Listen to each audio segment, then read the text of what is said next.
not everything and not all the rubbish. It's facts. So, yeah, but ChatGPT is, amazing. And what it does is open up the people's eyes to, oh my gosh, this is coming. So I love ChatGPT because for about 4 years, I felt like I was the only person saying, oh my gosh, you don't know what's coming. This is going to change the world. Right. And nobody was listening. And I was, and this was happening. We were being puppets, and our data was being harvested, and all these algorithms were actually controlling us where we didn't even know it. Mm-hmm. ChatGPT is the first time where there's a consumer product like, oh my gosh, it's giving it back to us. It's giving it back, but it's doing this by all this data that we've given to this box, right? Yeah. And now it's just sort of opened that box to go, oh my gosh, this is what we've built. This is what's coming.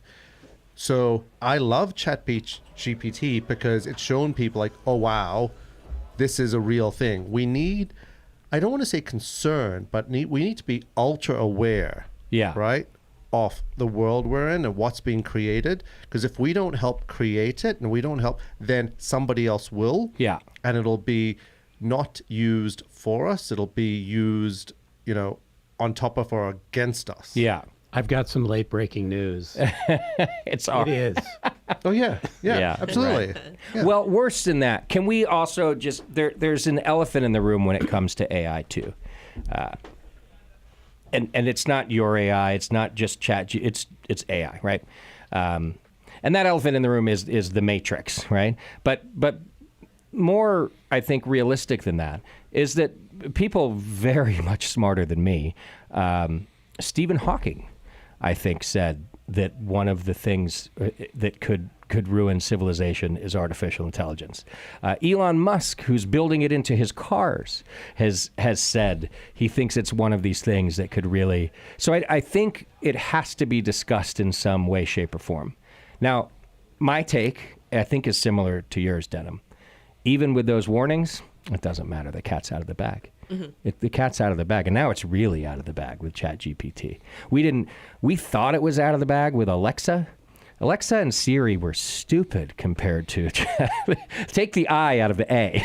They were just so right. I think that has to be discussed a little bit, and I think brewers might fall into this group of people who are a little worried about the world. I think I agree with you entirely. I think it is critical that it's being discussed. Yeah. And what I would say, though, is this isn't new. I'm sure the guy who invented fire went, look, Thog, this thing, fire, it's going to change the world. And I'm sure Craig or whatever is like, dude, stop, you're going to kill us. Right, yeah. Like it can light the night sky, it can cook our food, but it also could burn the house down. Yeah. He was absolutely right. From there all the way to nuclear fission.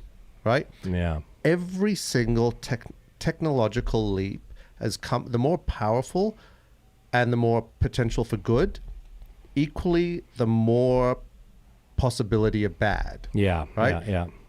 AI is no different. The only concern I had for the longest time was that people weren't talking about it. So for that reason, this immense power is in the hands of literally a handful of people. Mm-hmm. It was Xi Jinping, Elon Musk, Jeff Bezos, a few people. That is bad. That is really bad. Yeah. What you need to do, so our tagline,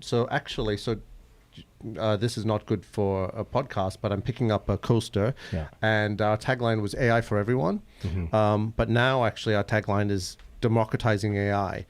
Because I think that is the best way to ensure that the dystopian future that AI will bring does not eventuate, and the possibilities of AI doing good is amplified. You have to put this in the hands of everyone. And honestly, I think this is the reason why beer is so good with this, is because this is actually the most consumed alcoholic beverage on the planet. It's the fourth most consumed liquid on the planet. Okay. Right, which is great. If this is a Do you know the other three? Yeah, it's water, coffee, tea, beer. Oh, right. Yeah. I think tea is the top processed maybe. beverage. Yeah, maybe. Oh, is that right? Yeah. Interesting. Sorry. You're right. So take out water, which is not processed. It is milk, which is now considered processed. So it's yeah. milk, tea, Coffee, beer. Okay. Curious. All right. And number one, so if this is the vehicle to democratize AI, then honestly, this is what I'm excited about. Yeah. Yeah. And this is what I can tell when you get into this. And well, I want to let's use the platform real quick and evaluate this beer before it gets warm in my glass, right? And then we can come back to this kind of democratization of info, which needs to happen. So I have Teresa Pasuti's beer in front of me from Crooked Lane. Do you want to describe the beer to us, Teresa, to our folks at home? Yeah, so this is an Australian style pale ale. You should always say style if it's because instead of just an Australian pale ale? pale ale, because I didn't get it from Australia. Sure, and you'll get angry emails about that. Yeah, maybe. So Australian style, meaning it's got Galaxy and Motueka for hops. Nice. And it's just like a pretty dry pale ale, fairly bitter, pretty bright with hops. Mm-hmm. We discussed a little before, and I'd love to get your, human feedback on this beer. Which you will. Yeah. And this Is it is the main difference from an American pale ale just the region that the hops come from, or is it a higher alcohol or a drier? What do you think? This is 6%, so it still falls in that higher ABV for pale ale range. But I think for an Australian pale ale, it should be a little bit paler. For an American pale ale, should be a little darker beer. Makes honestly. sense. Okay. And then You're already hops, influencing my the hop feedback. character. Okay. It really, it should be tropical. It should be. This obviously has tons of diesel. Yeah, this is dank. A truck went by right now. It's super dank. Is that the Motueka? I think it's a Galaxy. Oh, is that right? Yeah. Okay. I think it'll calm down, but it was kind of funny when I sipped it today. I was like, oh. But it's super fresh. It's right? very It's fresh. super fresh. Just finished, just packaged It's fierce. yesterday. So, It's fierce. it needs a week to chill. This is kind of a brewer's beer, though, this right now. Yeah, right? I mean we're down. Yeah. We love it at the brewery. But I think it'll chill. It'll mellow a bit. Okay. But yeah, it's our. So we made this beer originally, I think, towards the end of last year, or the very beginning of this year. Our second batch went to the Brewers Cup of California, and it won an award there. Okay. So we rebrewed for GABF. So this beer is going to the Great American Beer Festival. Nice. Which, now that I've said it, it's definitely not gonna do anything. Yeah, you just jinxed it already? Yeah, I definitely don't know. jinxed it. There are so many jinxes, counter jinxes, reinterpretations of jinxes. I wouldn't worry about it. That's okay, right. That's I right. won't worry. Well, actually, no, I would, but it's not my beer. I mean, it's like saying don't wake up in the morning. If you always worry. Can I ask what category you put this in? Australian Pale Ale. Really? Yeah. Yeah. Okay. So this will be interesting because the Australian Pale Ale. So we've done. I have this very small brewery, but we've done relatively well. We've won Champions SA State Brewery 3 years in a row now, and this I wouldn't go in. So the International Australian Beer Awards is actually the largest annual beer awards in the world, right? The one held out in Melbourne, and we won champion Australian Pale Ale a couple of years ago. But this would be, I think, considered definitely in the national competition. Maybe not the international Australian Beer Awards, but definitely the Independent Beer Awards, which is the national one. Too hoppy Yeah. for an Australian Pale Ale. Oh, Okay. interesting. I love it, but I suspect. What about Gabs, ABV? Yeah, ABV would be a little It's too also high. It's pretty too high. high, It'd be and too then high, too hoppy. too So hoppy. it's kind of fallen in the IPA category. It'll fall in the IPA category. Interesting. As an IPA, I think this would. But of course, one of the secrets to entering is Yes. crowding the category. Okay. You know, surmounting the parameters just enough so that it has that wonderful extra flavor. Stands out. And, It's so- and it's so doesn't true. set off Yes. any alarm bells with the judges. Most of the times we've done something like that, it's out. It's Yeah. it's on the edge of Yeah. the beer style. Yeah. Honestly, Yeah. That's the I game. mean, you know way more than me, but like that, Yeah. I think about that. It's sort of a common knowledge and a common complaint among brewers too, that you have to do that, and then they're like, I mean, if I made it the way I want to drink it, I would have pulled back on the hops or pulled back on the alcohol or whatever. Yeah. But it's competition beer. So. Can I ask a question? And I should have asked you, Dick, before, because I've had.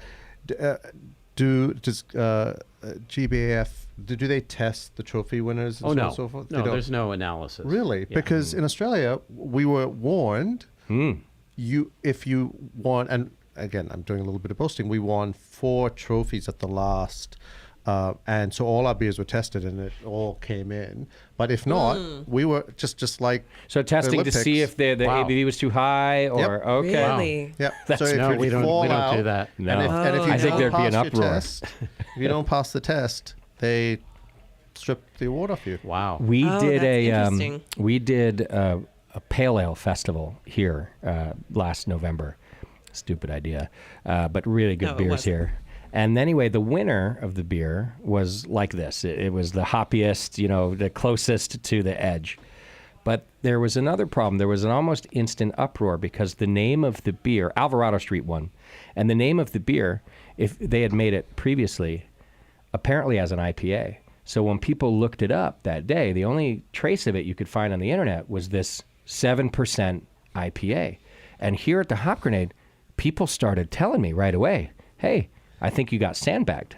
We think they sent. So I ended up embarrassingly having to call the brewer and be like, bro, I have to ask you. You just won the competition. And I've been told that this is an IPA and I can't find it anywhere.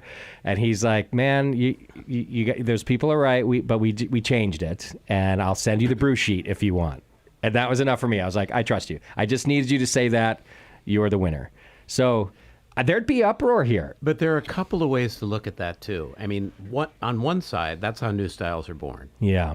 Is that parameters are crowded. I mean, I remember a lively discussion I had on the GABF floor many years ago about a couple of pale barley wines that we were drinking, and people were saying, I don't know that this is barley wine. Well, that's how double IPA was born. Right, right. And another thing is that, I forgot what the other thing is. But Yeah, it's- you're absolutely right. That is how styles are born. It's just always a controversial thing. And I think testing I think half the brewers actually would encourage it, and the other half around here would go, no, absolutely not. Yeah, I thought of the other thing is, and that is another way that a little bit of, I mean, you could call it subterfuge, you could call it, really walking the line in terms of deciding where you're going to enter your beer. Yeah. But I remember many years ago, Sam Adams' Boston Ale won in the Düsseldorfer Alt category. Okay, yeah.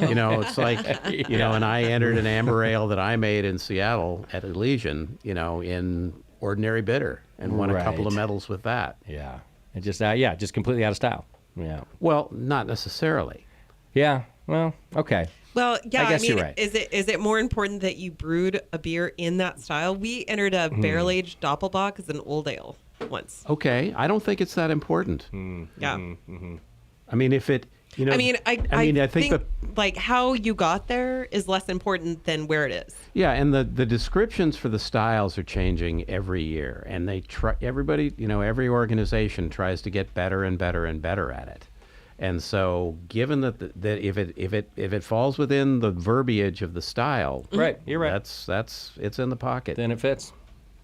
All right, I'm going to review this beer. Just to walk through the platform. So I've scanned the QR code as if you were here at the bar, or maybe you found it on a can of beer. In this case, it says AI at the Hop Grenade. I'm going to click the review button, which is going to take me right to where we're getting started.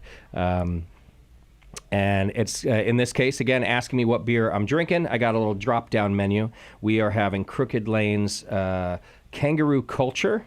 So I'm clicking that, going to the next question. And it's telling me, I have open mood surveys. We have open surveys. Yeah, we do have a couple. You can of skip I did. I skipped it. I like that, though, that if I were using this as a regular user, because I did create an account that'll let me know, like, hey, drunkie, you didn't finish your last review. Actually, can I just tell you why we have that as well? Sure. And we need to actually and this is very much a prototype, but we have an AI bar, which we can talk about later. So these can actually then create a QR code, which you can take to your AI bar and then personalize a beer for you. So if you've got open surveys, You want to finish. you want to finish because that'll inform the AI bar to give you the beer that you want. Yeah. Got it. You'll get a better beer. You'll get a better beer. Yeah. So that's the reason that's there. But we Okay. don't have the AI bar here. So then it's going to give us a description of this beer, which I think this is important because I'm a consumer, right? So I'm going to know, I want to know what you were going for. So Teresa provided this description, but you've already basically described the beer for us. So Yep. I'm gonna pass through that. And okay, Although it's very clever. it is a good description. Oh, I know. Well, It is so well our- written, and he's an author. So Right. We have a lot of fun. So we on every can we have a blurb. We call it the blurb. It's like, 5 lines of text, and we have fun because I'm a reader of everything. Like I'll read the cereal box. I read every can I have. I always want someone to get us. So they have to read the can. Yeah. And be like, oh, they're a bunch of silly people over there. Oh, I it's, like that, it's yeah. important. I mean, It is. I still to take great give- pleasure that whatever else they've done to Space Dust, they've kept the copy I wrote on, Oh, every, nice. on every package. Nice. I didn't know that. That's great.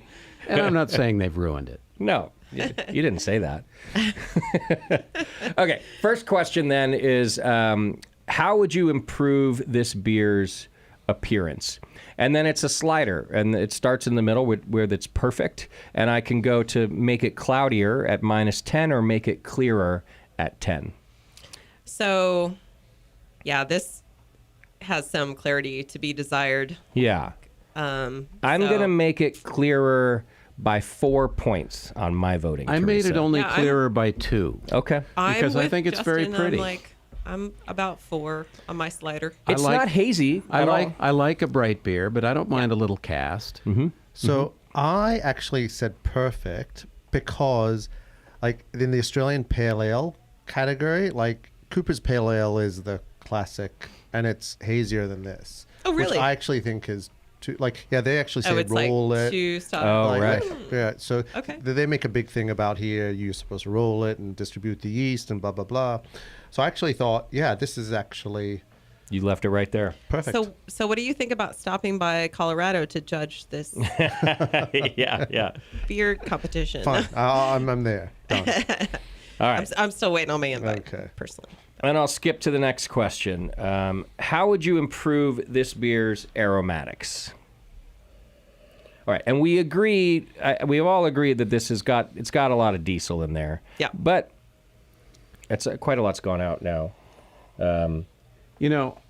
I'd also like to make the observation that when we first got this beer, it was full to the brim. Yeah, And it and was mine's really almost empty hard now. to evaluate the aromatics Yeah. at that point. And I wanted to get it out of the way and do it so that Oh. we could go on and have the discussion, but I had a hard time. But now that I can actually stick my nose in the glass, Yep. I can form a much better opinion. Okay. Well, and we're going to end up talking about these questions too, especially as this being a work in progress, the whole platform. But it's just, again, how would you improve the beer's aromatics? And the choices are to decrease or increase the same. It's a lot closer to perfect now than it was at the start for Agreed. me. I'm going to decrease them just by a touch, 2. But it is much closer to leaving it alone now that it's chilled out. That's what I would say. I was at 2 as well. Yeah. Sweet. Okay. Now this one's how would you improve this beer's flavor? And the choices here are: would we make it less bitter or more bitter? For me, from a bitterness standpoint, it's just fine. I'm happy with it. I'd also like to submit, and this resonates with some of the discussion we had before, and I know this is something we will talk about as this whole thing develops. Yeah. But it would be nice to have a few more subjectives to be able to put in here, because it's not just about less bitter and more bitter in terms of what the flavor is. There are distinctive hop varieties in this, and there's one flavor I don't like in it, but mostly I really do like it. Yep. So I didn't want to be hard on it just because of personal taste. Yeah. But perfect. I mean, that doesn't really describe what I'm getting Sure. from this. But Denham has said that as time goes on, different incremental questions can be added that will create a more complete model. And I want to get into that. I'm going to move us to a break. So I'm just going to finish the review here, and that's a perfect segue, because right when we come back, I want to dive into that. Because my guess is we're going to find out things like there are certain consumers like you and I, Dick, that want more detail in this app, and there are certain ones that are like, okay, man, those 4 questions are enough. And so, and it's probably a balancing act that Deep Liquid's going through. The 4th question here, and I think there's only 4 questions in this particular one, and how would you improve this beer's mouthfeel? And for me, I wouldn't change a thing. I'm just going to No, I think the mouthfeel's great. Perfect. Yeah. So I'm going to go ahead. I'm hitting the submit button. I get to the end, and it says, thank you. Thanks for the brewers appreciate your collaboration in the pursuit of the best beer possible. You've now stepped into the future and helped to democratize AI. And then for more information, you can go to Deep Liquid. I'm going to hit the go to home button because I think it's going to let me evaluate some more beers as we go. So simple.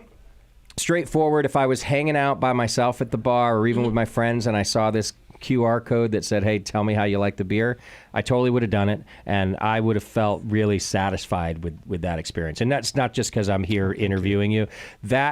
It was simple enough. The dissatisfactions I have, we're going to talk about in the next segment. But as an overall thing, I'm like, well, that was pretty cool. I just got to tell Crooked Lane what to do with their beer.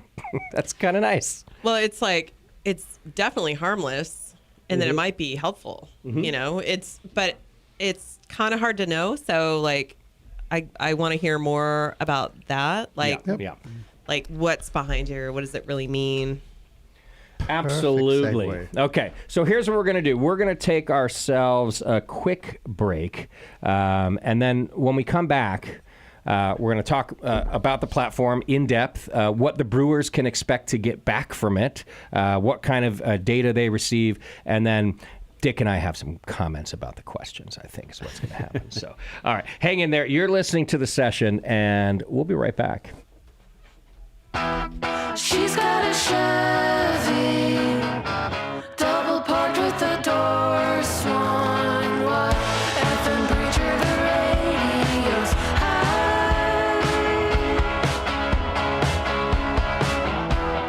Hair in a tantrum, eyes like 2 streaks of fire. To her boyfriend behind the wheel. She says, hey,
6-part Danish crime drama.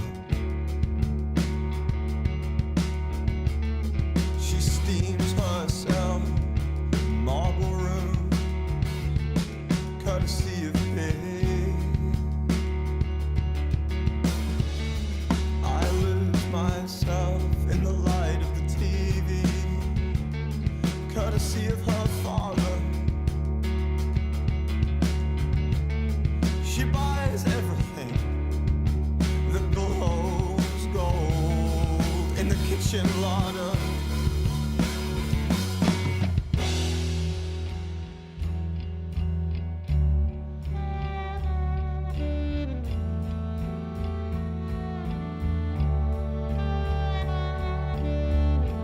Mother is juicing watermelons on the breakfast island, and with frail hands she grips the Nutribullet.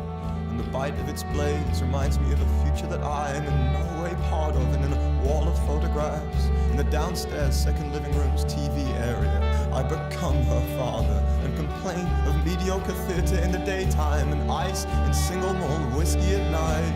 Of rising skirt hems, lowering IQs and things just aren't built like they used to be. The absolute pinnacle of British engineering.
I am invincible in these sunglasses.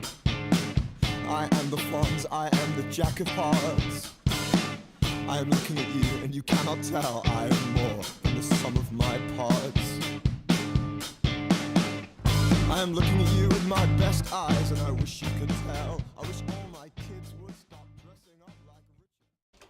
Welcome back to the session. Thank you for hanging out with us. We are still drinking beer, of course, because that's what we do here on the show. And talking about Deep Liquid, you can go to it's deepliquid.ai if you want to check out more and learn more. If you're a brewer or a consumer, and as we might find out later in the program, even for other liquid platforms, Deep Liquid is doing the work. But beer is the primary issue here and our topic. And we've got, like we said, 5 different breweries participating today, and a brewery that's just joining us in the studio, a favorite of mine for years now, not just because I'm a huge John Martin fan, but because I think I drank nothing but 1500 for a good year on this show, like when it came out or when it got perfected. I don't remember exactly when, but I spent a lot of time drinking 1500 on the show. So we've got a couple of brewers, both the production manager brewer and the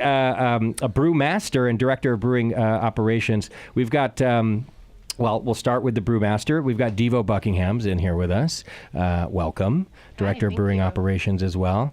Pull that microphone up real close if you don't mind. The only thing I can't fix is it being far away. Okay. But everything else I can fix. And then we've got Miguel Ceja with us as well, who is a production manager. And, Thank you for having us. and head brewer, I think, Yeah. right? So yeah, do a lot of stuff.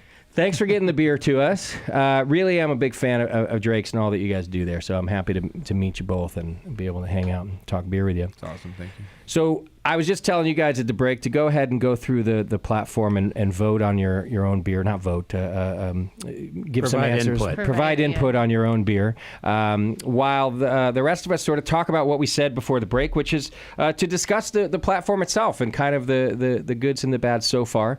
And I also want to get into what info ends up being provided to the brewers after this experiment in this case.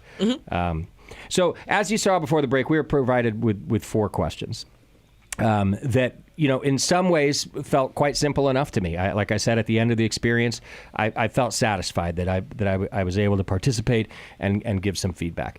But as a bit more of a beer nerd, I did want something a bit more robust, a few other questions. Something a little more descriptive. A little more descriptive in some cases. And part of that actually is a misconception I had about the platform denim. One thing I thought, and I don't know where I came up with this, probably because I don't listen very well, was I thought maybe the brewers provide a full recipe to your platform, to the AI. Literally all the malt, all the hops, the whole bill. And then as consumers give feedback, and some of that feedback is what I think Dick and I were talking about, like, well, I taste a citrus character. I wish there was more citrus. I taste a pine, and I wish there was more pine. I taste a certain grainy quality. I wish there was less of that, right? Which is some pretty beer nerdy stuff. So not every consumer is going to want to dive that deep. And my thought then was that the AI takes all that input and goes back to Teresa and says, more Citra hops, less Matueka. You were a little high on the grain bill. So I thought it really went nuts with like the recipe. But it's not that. So I wanted to just, yes, and please do, but I wanted to present my first misconception. It's not a misconception. You listened very well. Okay. So what we have is sort of a tiered process where brewers and we're just testing this out. And if I went to Devo or Miguel and said, hey, give us your recipe for this, right? You're like, you're not, right? Not gonna have it. Yeah. No. Yeah. So what we can do is we can give them immediate customer feedback. So we talked about this a little bit off air, where prior to having a brewery, I was in investment banking, and we dealt with a lot of a lot of companies that spent you had to pay them a ton of money to do consumer research. Mm-hmm. We can get immediate customer feedback, which then says here, and you don't have to do anything, right? So as a first step, so what we did, and what we did at San Francisco Beer Week, is we got some reviews and said, here, this is what the guys, during San Francisco Beer Week said, and this is how you may want to adjust. Okay. But there's no AI altering the recipe. For us, where the AI has access... At your brewery, when you say our us. brewery, yes, Barossa Valley Brewing, my brewery. Yeah. It has access to all of that. It can actually say, here are recipe variations. Okay. Right? And the brewer gets to choose, right? And the brewer, and really, I'll be entirely honest, rarely the brewer picks one and goes 100%. And like, yes, I like this, but I think we should tweak this a little bit here or there, right? Mm-hmm. So it does the hard work, the number crunching, and just puts it in a format where the brewers can just make the best decisions. And take it or leave it. It's a discussion, not a mandate. Exactly. Yeah. Okay, so that's good to hear then, because I thought that was so cool that I would want the tweaks to my recipe. Just again, they just crunched all the data for me, so now I can look at it and decide. But then, even as just a sort of a normal consumer, there was just some even mid-level range that I wanted today, right, Dick? Like just something else about other than like your example was flavor, bitter, less bitter. Yeah, there's so much more to flavor than that. Yeah, obviously. And it would be nice to have, I would like to have 5 questions just on that. Yes. But as you say, people's attention might not bear that. So I wonder if in your testing, Denim, so far, the people are like, it's too much already. Yeah, it's bloody TikTok, right? Yeah. It's created an attention span of like... Would there be some way of building in tiers of engagement? That's actually exactly what I think we need to do. Mm-hmm. Right? We need to maybe have 4 questions, and then in Australia it's really easy to do this because we can reward people with points, beer points, and so on. So hey, if you answer 4 more questions, right, then you'll get X, right? So we can actually start rewarding them. Where it's Nice. harder to do here for various legal reasons. Okay. But I think that's what we need to do. We Free need to- beer. We can't give Right, away. we Yeah, can. do it, we, yeah. we can give them free beer, right? You can give, And so well, you people- can give like percent up a pint or something. Yeah. I mean, can- maybe you can discount, like but each you- brewery yeah. could decide on what their deal Exactly, is. and it's so tough here because every Or a state is wristband. different. And, Yeah, right, yeah. it's so difficult. Where in Australia, it's actually relatively simple to give away free beer. Yeah, and you also have Amazing. you also have tap fees. Yeah. Okay. Yeah. Yeah. There's good and bad, but but what I think we need to do is find a way to identify what range you fall in. So I was having a chat to actually some of your customers who are really knowledgeable, and this is again the beauty of AI. We can go, okay, this is questionnaires from the Hop Grenade. One, we can overweight this because if somebody is, reviewing 1,500, we know that's not a 22-year-old who ordered a Cosmopolitan and accidentally got this and like, oh, I'm gonna slam this beer, right? Which is what happens on some platforms. Yeah.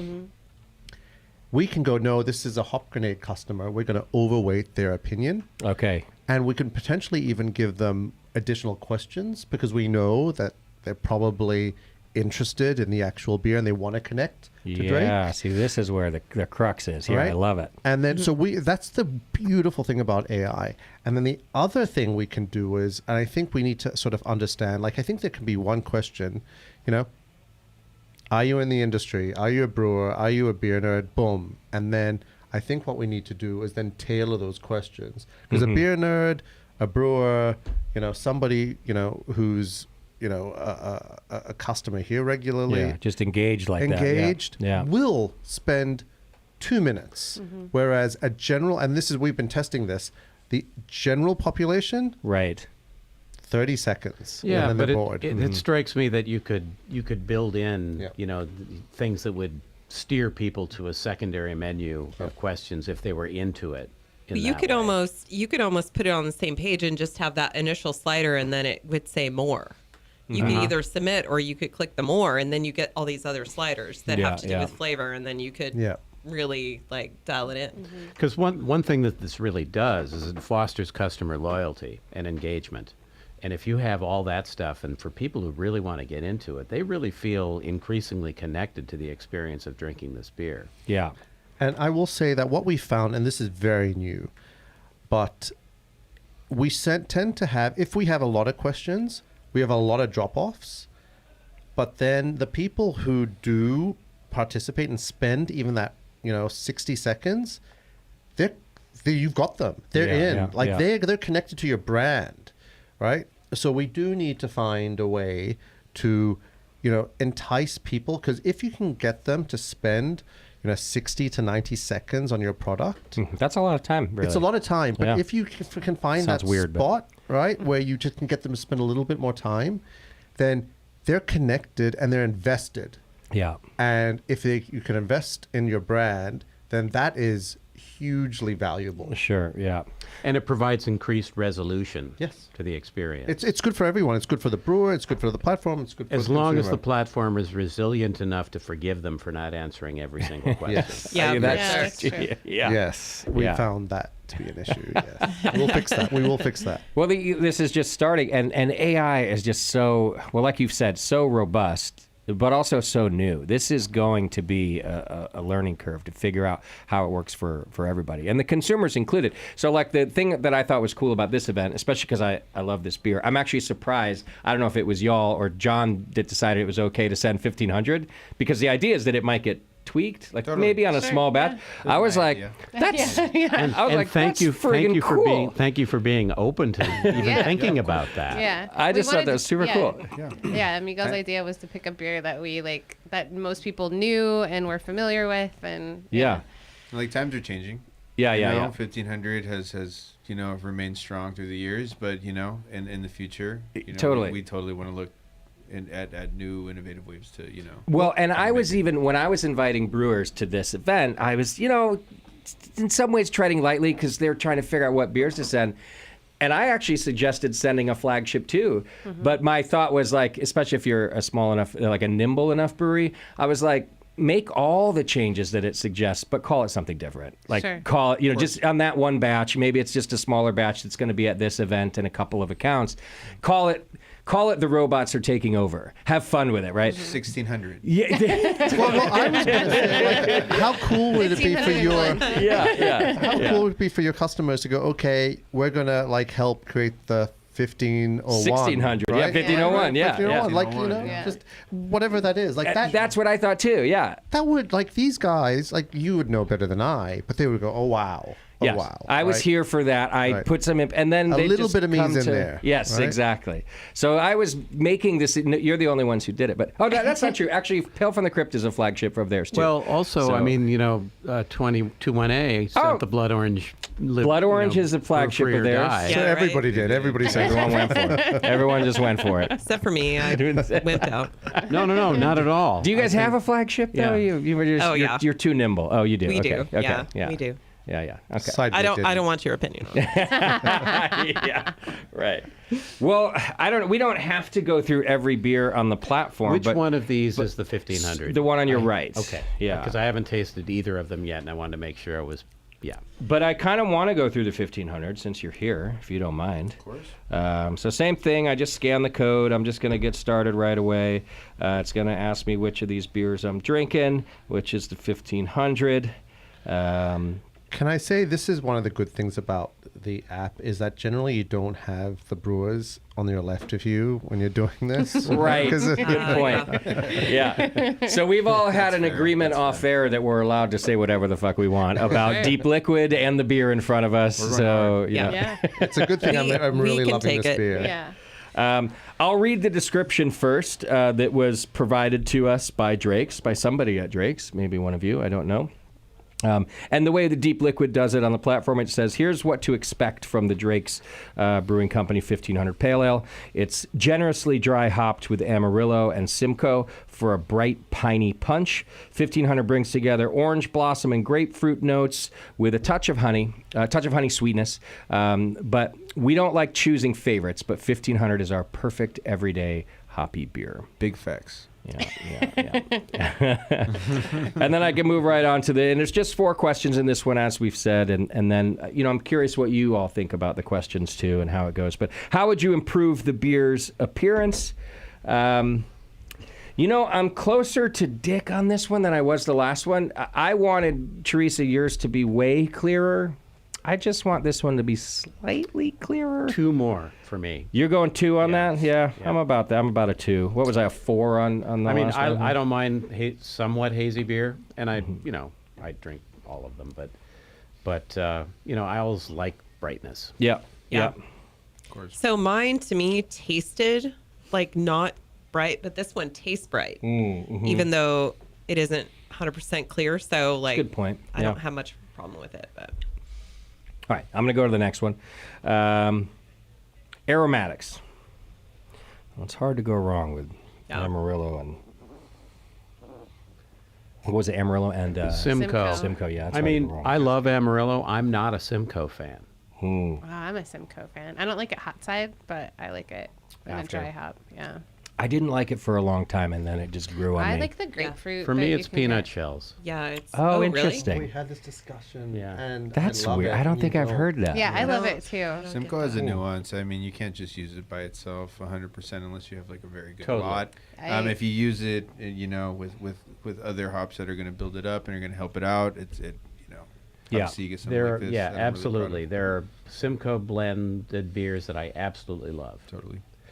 But Well- one thing, I made the comment earlier about the difficulty of getting a fresh sample that's filled to the brim and evaluating aromatics. Because like when you're judging, you get a glass of beer that has this much in it, like 15% of the glass volume, and you're able to stick your nose into it. With this, I mean, I'm going to take a big gulp of this Just to before be I able to even get back. evaluate the aromatics. So I will already have tasted it. Yeah, that's a good point. Well, with that, I'm going to go a little more on this one too. I want a little more of that Amarillo in there, a little more both, but not by much. I'm going to go 2. Yeah, one thing I found about 1500 for me, this isn't on the list, but you're going to get it from me anyway. In the beginning, when I was drinking it so often, it was one of the perfect pale ales. And as pale ales have gotten, the American pale ales gotten like a little hoppier More and a little IPA-esque. drier, more exactly, right? So did my palate. So from time to time when I have a 1500, this actually isn't one of those times, it's way more malty than I want it. And then other times like this, it's just super balanced. And I think it might have to do with what else I drank that week. If I was having like if it was an IPA week, well then 1500 ends up super malty to me. Does that make sense at all? Oh, absolutely. I remember, going on trips to Southeast Asia or to Mexico or something and drinking lighter beers that aren't as hoppy and coming back home and going, whoa. Yeah, what This happened? beer that I'm used to, that I usually just toss down is really bitter. Yeah. There's an acclimation period. But today I'm on a 2, a little up. Like I said, it goes up to 10 if you want to increase it, or minus 10.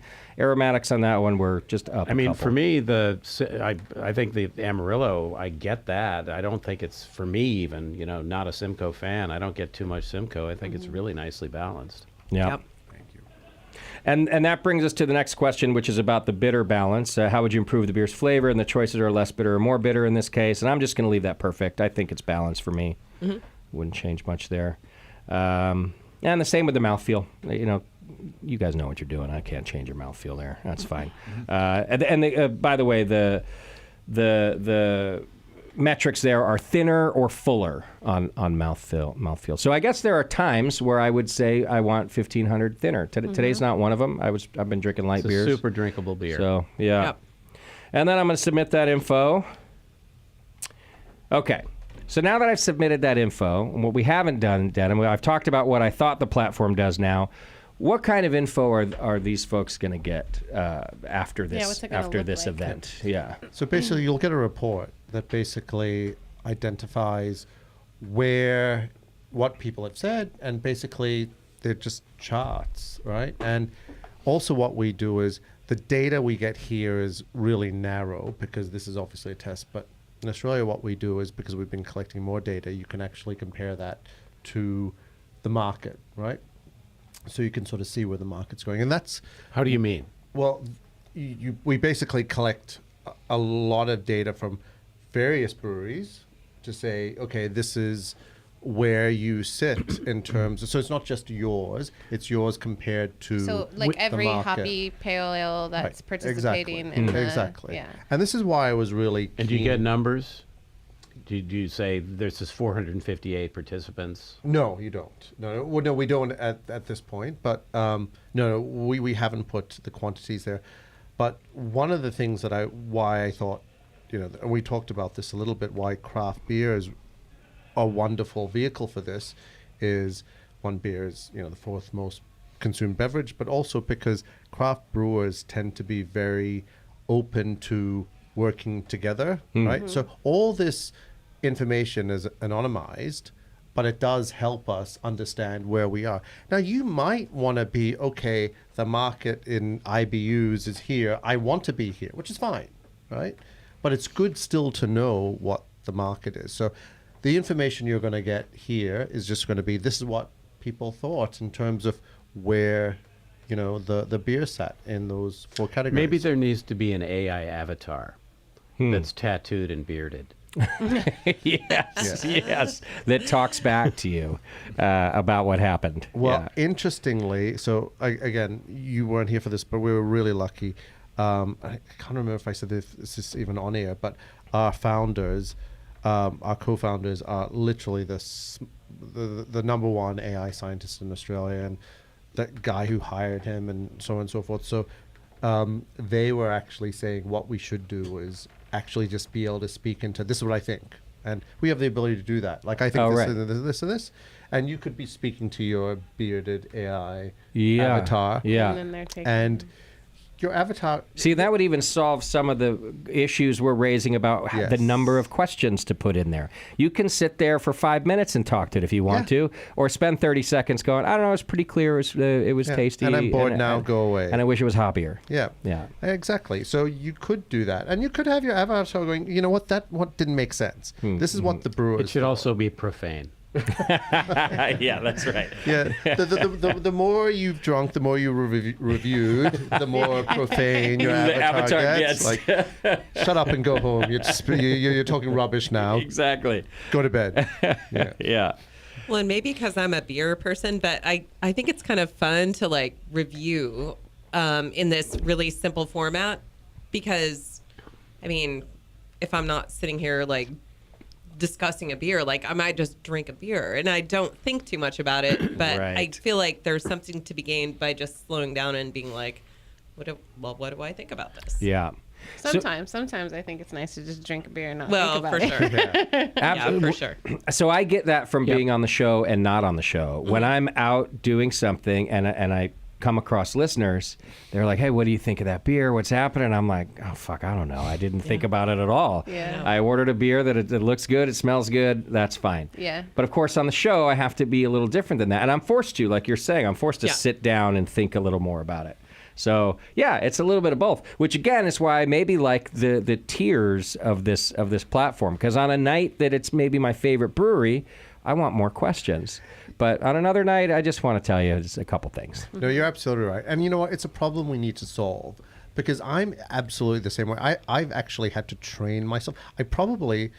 So I'm sure, Dick, I don't know if you've had this issue because you've been in the industry much longer than any of us, but probably at around the 10-year point, I had to find a way just to shut my brain off and drink a beer and enjoy it. Like Right. it was really tough. Yeah. Stop ruining Like, it. yeah, just Yeah. like you used to enjoy this, and now you have to I know. analyze every little thing. Yeah. Like, still in I've the had a hard time analytical doing that. I remember on a family vacation, my brother handed me a beer, and I was turning the label around and looking Right, at yeah. everything. He said, "Just fucking drink it." Yeah, absolutely. I'm great at it, to be honest. People get annoyed with me. Like my co-host Beardy gets really annoyed with me when he asks me about beer, and I'm like, I don't fucking know, man. Just finish it. It's fine.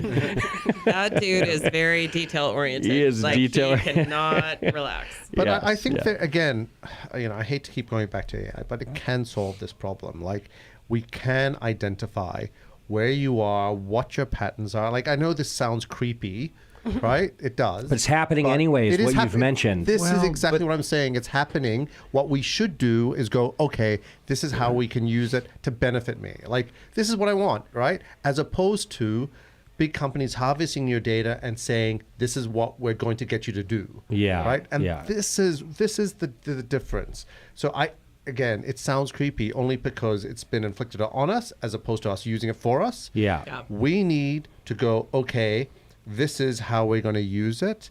And AI can go, okay, you know what? I know that you're at the hop grenade. You're possibly there's nobody around you, so you're there by yourself. Here, I'm going to give you 8 questions as opposed to 4. But now, I know you've been speaking to your mom or your best friends there. You're all at the hop grenade. You know what? I'm not going to bug you. Yeah. I'm going to give you 3 questions, right?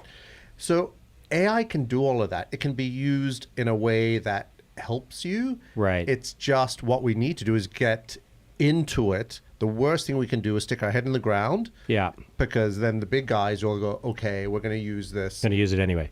on you. All right, let's talk about that, specifically the sticking your head in the ground and how it relates to data. So there are other platforms out there, I don't know, Untapped, whatever.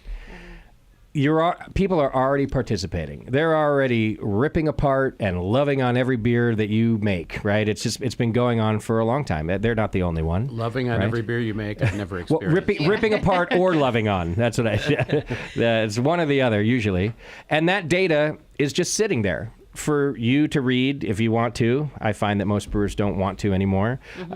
For other consumers to read, they do want to, especially the beer nerds. They want to find out what's happening. So all that data is there anyway. And some of the pushback I've gotten in talking about this from brewers is like, I don't want just another like rating platform. I don't want another thing that can tell me I suck, right? I got to sleep at night, you know?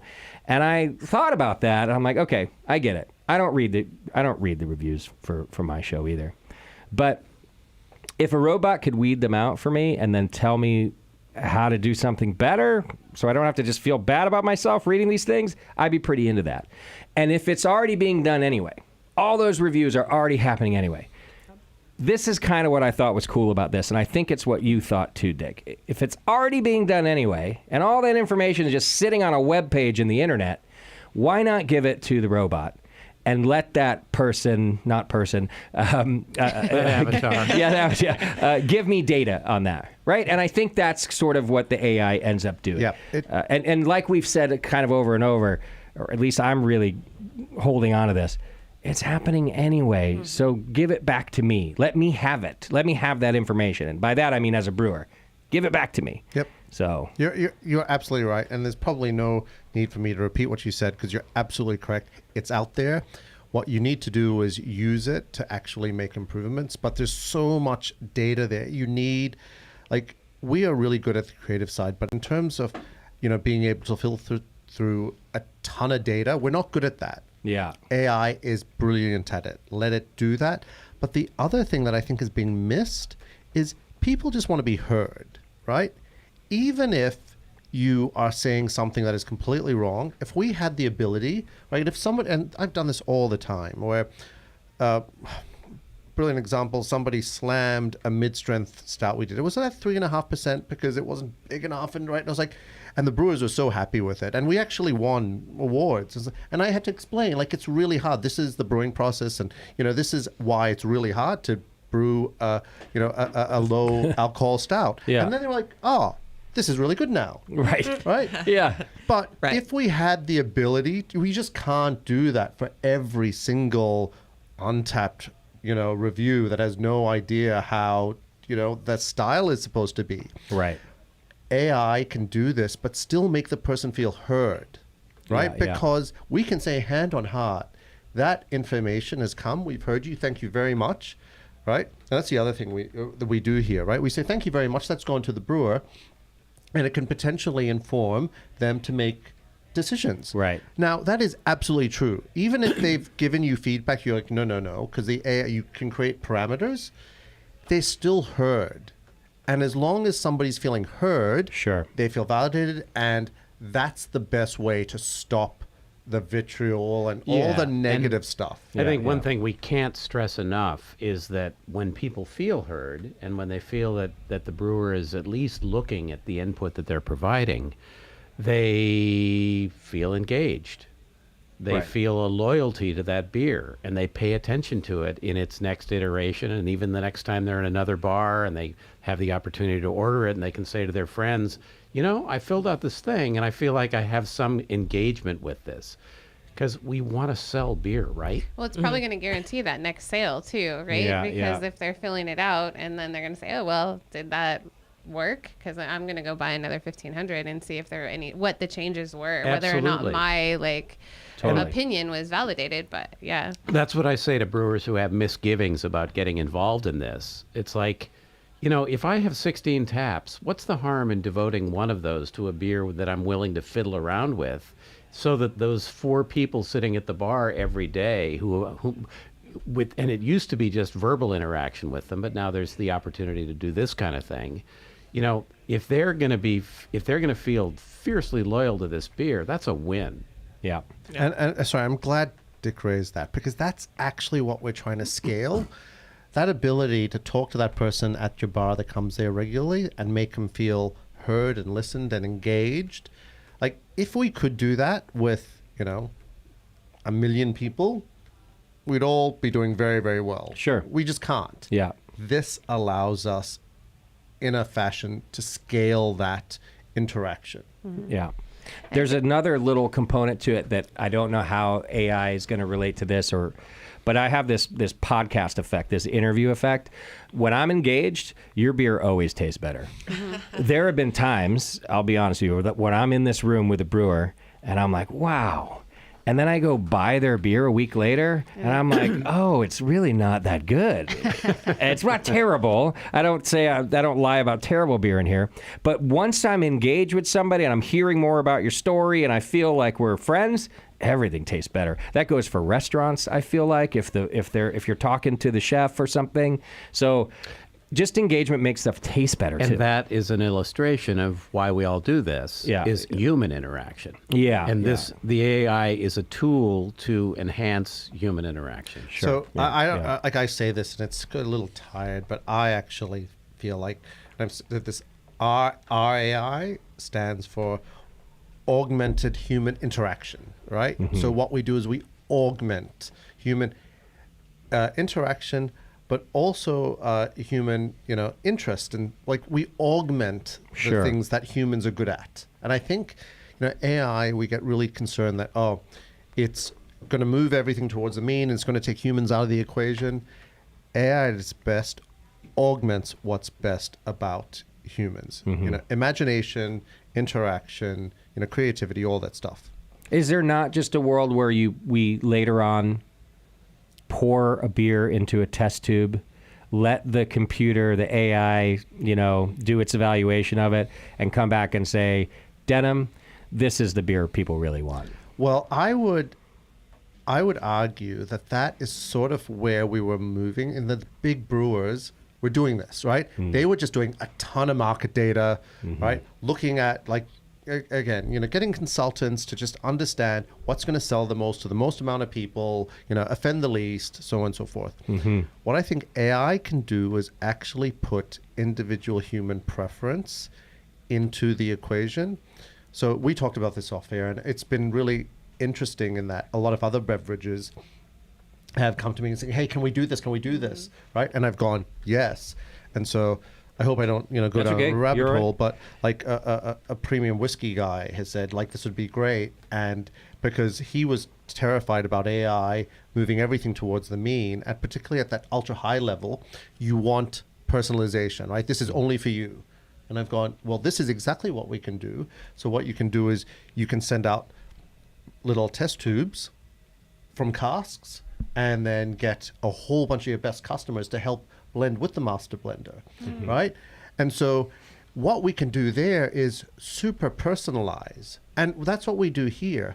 So you're right, right? In that it could, right? Just go, okay, the AI says this is what's going to sell the most. And absolutely you could do this. Okay. But I will just tell you with our very first beer, the most sort of common comment was, oh, wow, this tastes like a Barossa Valley Brewing beer. I wasn't expecting that. Where in wine country, our beers are big and full-bodied and aromatic. And I said, well, yeah, that's because we trained the AI, right? To our character was in there. Got it. Yeah. Right? Yeah. So it actually amplified what we wanted. Okay. Yeah. So it could do both. And this is what I'm saying. We need to get involved because AI can be dystopian or it can do really wonderful things. And it's our choice. Yeah. And this is what I like about your attitudes. You just keep reminding people, like, you can stick your head in the sand. Go ahead. But I think then you're just missing out on something. And not just an opportunity, but missing out on, well, then your data is just going to go somewhere else. Well, and you know what? Somebody else will do it. Like, honestly, you'll be the last person who's like, no, this combustion engine's not going to do anything. I'm going to stick to my horse. Like, you will be the last person building the buggy. Yeah, exactly. Exactly right. Well, did you all try the Pale from the Crypt too? We have Liquid Gravity's beer in front of us. I didn't go through on the app, but I'll just fast forward ahead for my sake. It's one of my favorite pale ales on the planet. Also, it's all perfect to me. This one, I love this beer right now. Yeah. Brendan's also a friend of mine, so there's that engagement effect where I'm like, oh, everything you make is good, Brendan. It's fine.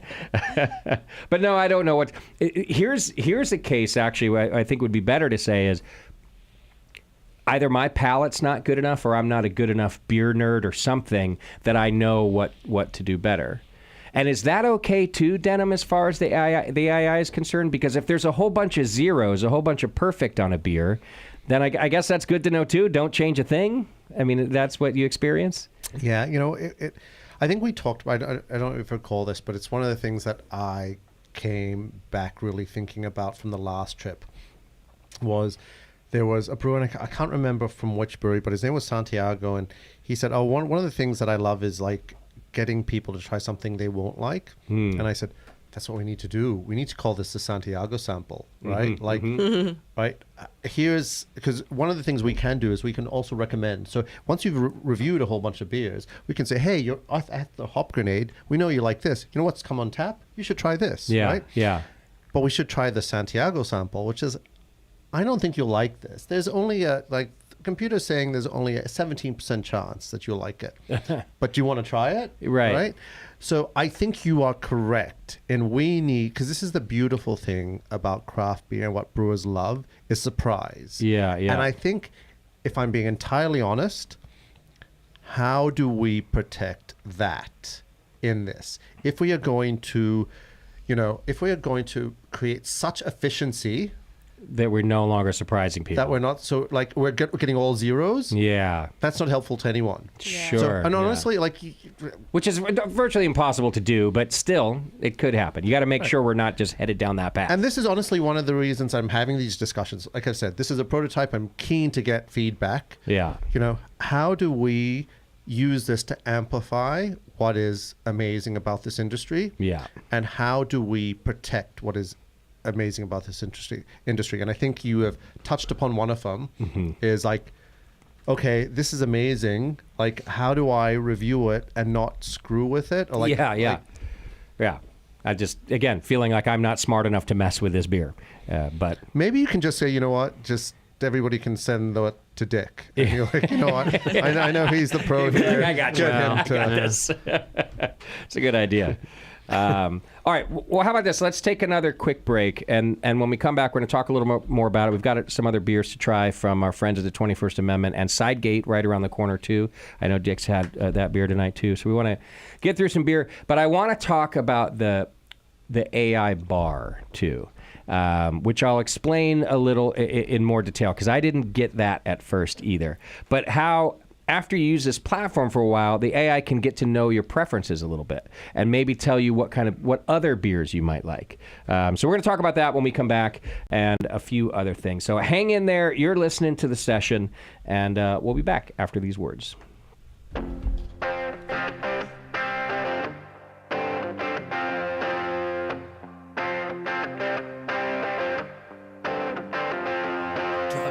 A Blue Oyster Cult concert, 14 years old, and I thought them lasers were a spider chasing me. On my way home, got pulled over in Rogersville, Alabama, with a half ounce of weed and a case of Sterling Big Mouth. My buddy Gene was driving, he just barely turned 16. I'd like to say I'm sorry, but we live to tell about it. And we live to do a whole bunch more crazy, stupid shit. And I never saw Leonard Skinner, but I sure saw Molly Hatchet with 38 Special and the Johnny Van Zandt Band.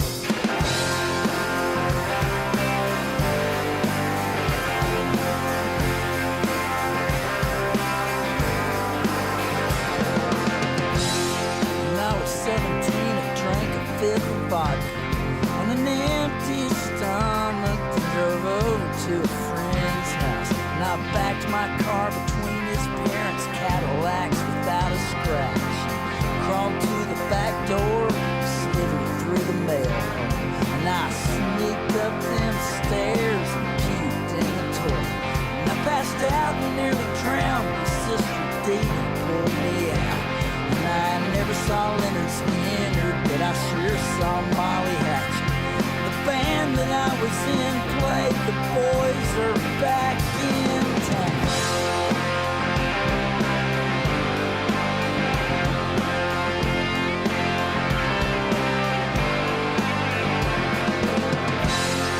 Skinner was set to play Huntsville, Alabama, spring of '77. I had a ticket, but it got canceled. And the show, it was rescheduled for the Street Survivors Tour. The rest, as they say, is history. So I never never saw Leonard Skinner, but I sure saw Ozzy Osbourne. Randy Rhodes in '82, right before that plane crash. And I never saw Leonard Skinner, but I sure saw AC/DC with Bon Scott singing "Let There Be Rock" to her. Bon Scott singing "Let There Be Rock" to her. Bon Scott singing "Let There Be Rock."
Welcome back to the session. Thank you for hanging out with us today. We are still talking beer with Deep Liquid, beer and AI, and tasting some more beer. We just went and got some 21st Amendment in our glass, the Brew Free or Die, I think. Is that what we have? The blood orange brew free or die. Blood orange brew free or die. That's Yeah, what we you can- have. You can smell it right away, can't you? Yeah. I didn't get into that one Yeah, yet. you're not going to get confused. We've also got the Sidegate 100 Hazy in front of us. So 2 more beers and the last 2 that we're going to do on this show. And again, if you come down to the Hop Grenade anytime this week, then you can evaluate these beers as well, give your feedback. And the idea is if we get enough data, and I don't know how much we are, we're just kind of put this together to see how it goes. If we get enough data, then the brewers will brew this again and come back with beers for another event, which I think will be super fun too. I don't even know that we'll do a podcast, but I just want to hang out and taste the beer and see how the feedback went. But who knows? So that's the goal here. Let's start with the brew free or die. And then as we taste that, go ahead, Dennis. Sorry, can I just say something? Like, Yeah. even if you don't rebrew the beer, like I know this because we do this, we value that feedback, right? So even if we aren't going to, okay, you know what, we're going to take this and we're going to change the recipe, that feedback is super valuable. Like it is, Yeah. and we really do listen to it. And I think the brewers that, are really, we do want, there's this balancing act about what you want to brew and what people want you to brew. And if you can engage more, it allows you to get that equilibrium. So even if we don't change it, Yeah, right? yeah. And they may or they may not, it is super valuable. Sure. So you're basically part of this, of the journey of the brewers and that brewery that, you love. Yeah. I wonder, as you're talking about that, is there a worry that if, as a consumer, let's say the 21st Amendment or Drake's really adopts this and goes, okay, we're going to put this QR code on just everything we make. And then is there a worry that a consumer won't be heard? Is there a worry that now that you've opened up Pandora's box and said, I'm asking for all your feedback, but then maybe every time I try blood orange brew free or die, I can tell you didn't listen. So I'll tell you, it's exactly like it's what humans do. You're heard, but like I'm a parent, and I'll tell them this. I've heard you. I understand what you're saying. You're still not going to get what you want. Right? And you're also, Right? you might not be right. So, Right? Exactly, yeah, right? Yeah. So it's exactly like this. Sure. We've heard you. We've listened. Yeah. We still believe we're going to do this. Yeah, But yeah. thank you very much for your feedback. Right. And honestly, my kids, I don't know if they know now to just say agree, yes, okay, I understand you. So like we don't have, they can go back to their PlayStation. Right. But I feel like if I listen to them, I go, okay, this is what you've said. This is Yeah. what I've said. Now I'm the parent. Yeah. I get to make the call. Sure. So like, okay, at least you've heard me. But when Pandora opened the box, she tried to slap the lid back on, which she did. Nearly everything escaped, but only one thing remained in the box, and that was hope. We're going to let hope out this time. Hope gets to go. Well, and as I was asking that, I was answering in the back of my mind too. One of you said that still over time things might change. So even if the feedback isn't changing right now, it might in 6 months or 4 years or whatever, as if the feedback keeps coming in or as times just change, it still might eventually get put to use. Exactly. Well, like I'll even say like 1500. The one that you tried 10 years ago, Yeah.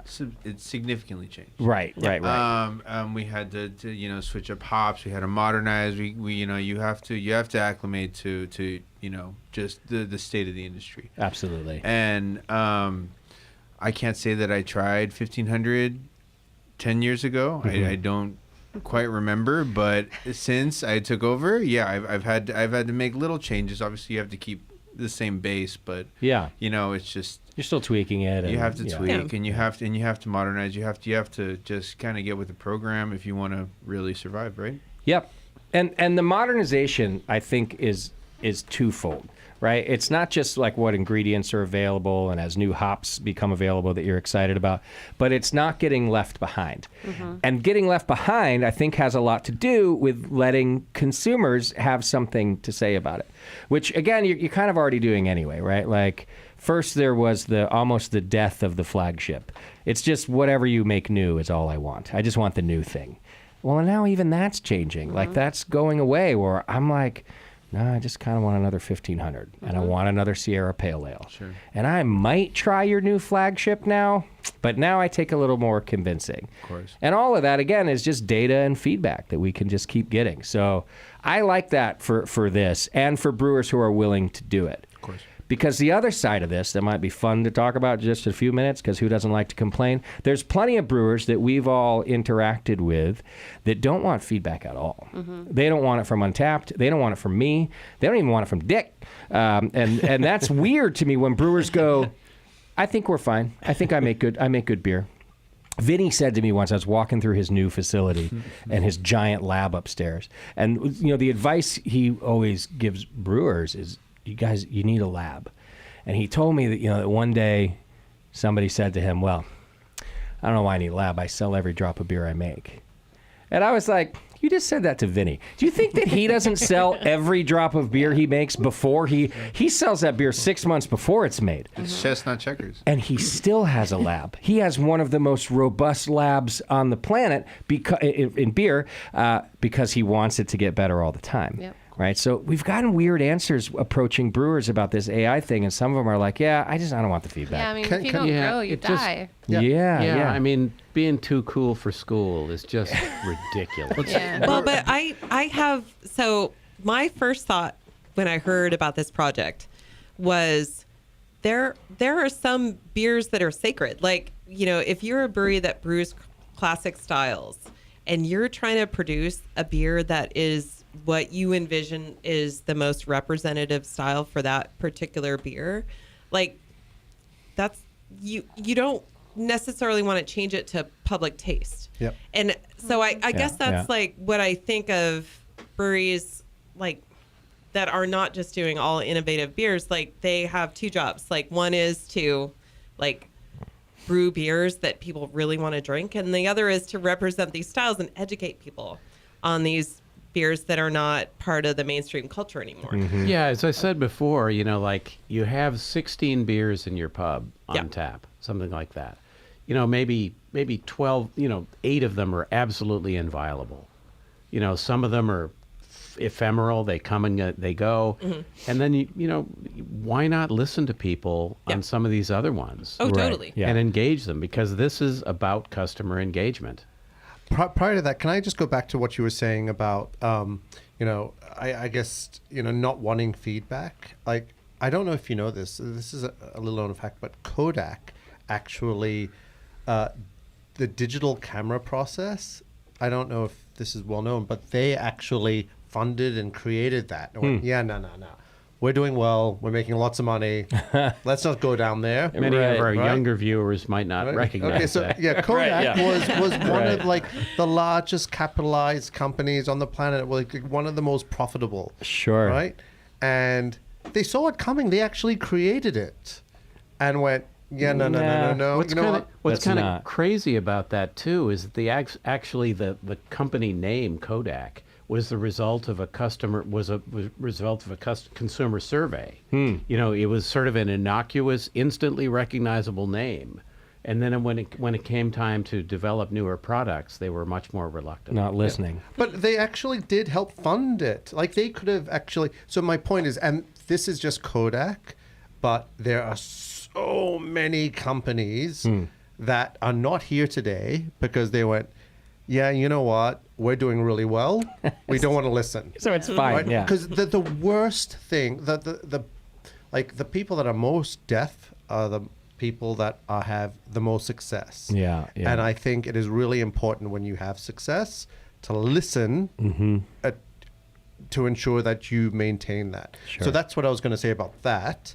But I was going to say, yeah, absolutely. I think you're completely correct. There are some styles and beers that are sacrosanct. Yep. And so what we do is we train the AI to be really narrow, right? So it doesn't even give us it says here, these are the parameters.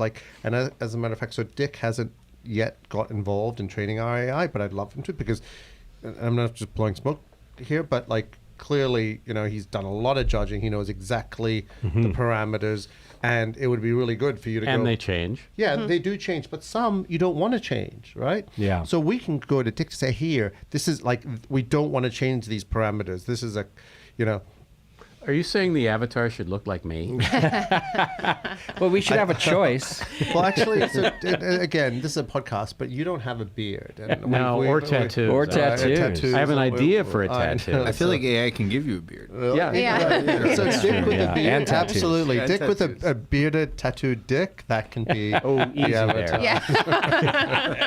I want my avatar to look like Devo, though. So just saying. So anyway, my point is that like we can narrow that so that it's really narrow. But as Dick was saying, at the end of the day, the brewer chooses what to do and what not to do. Mm-hmm. So you can go, okay, this is what the market's saying, even if it's super narrow.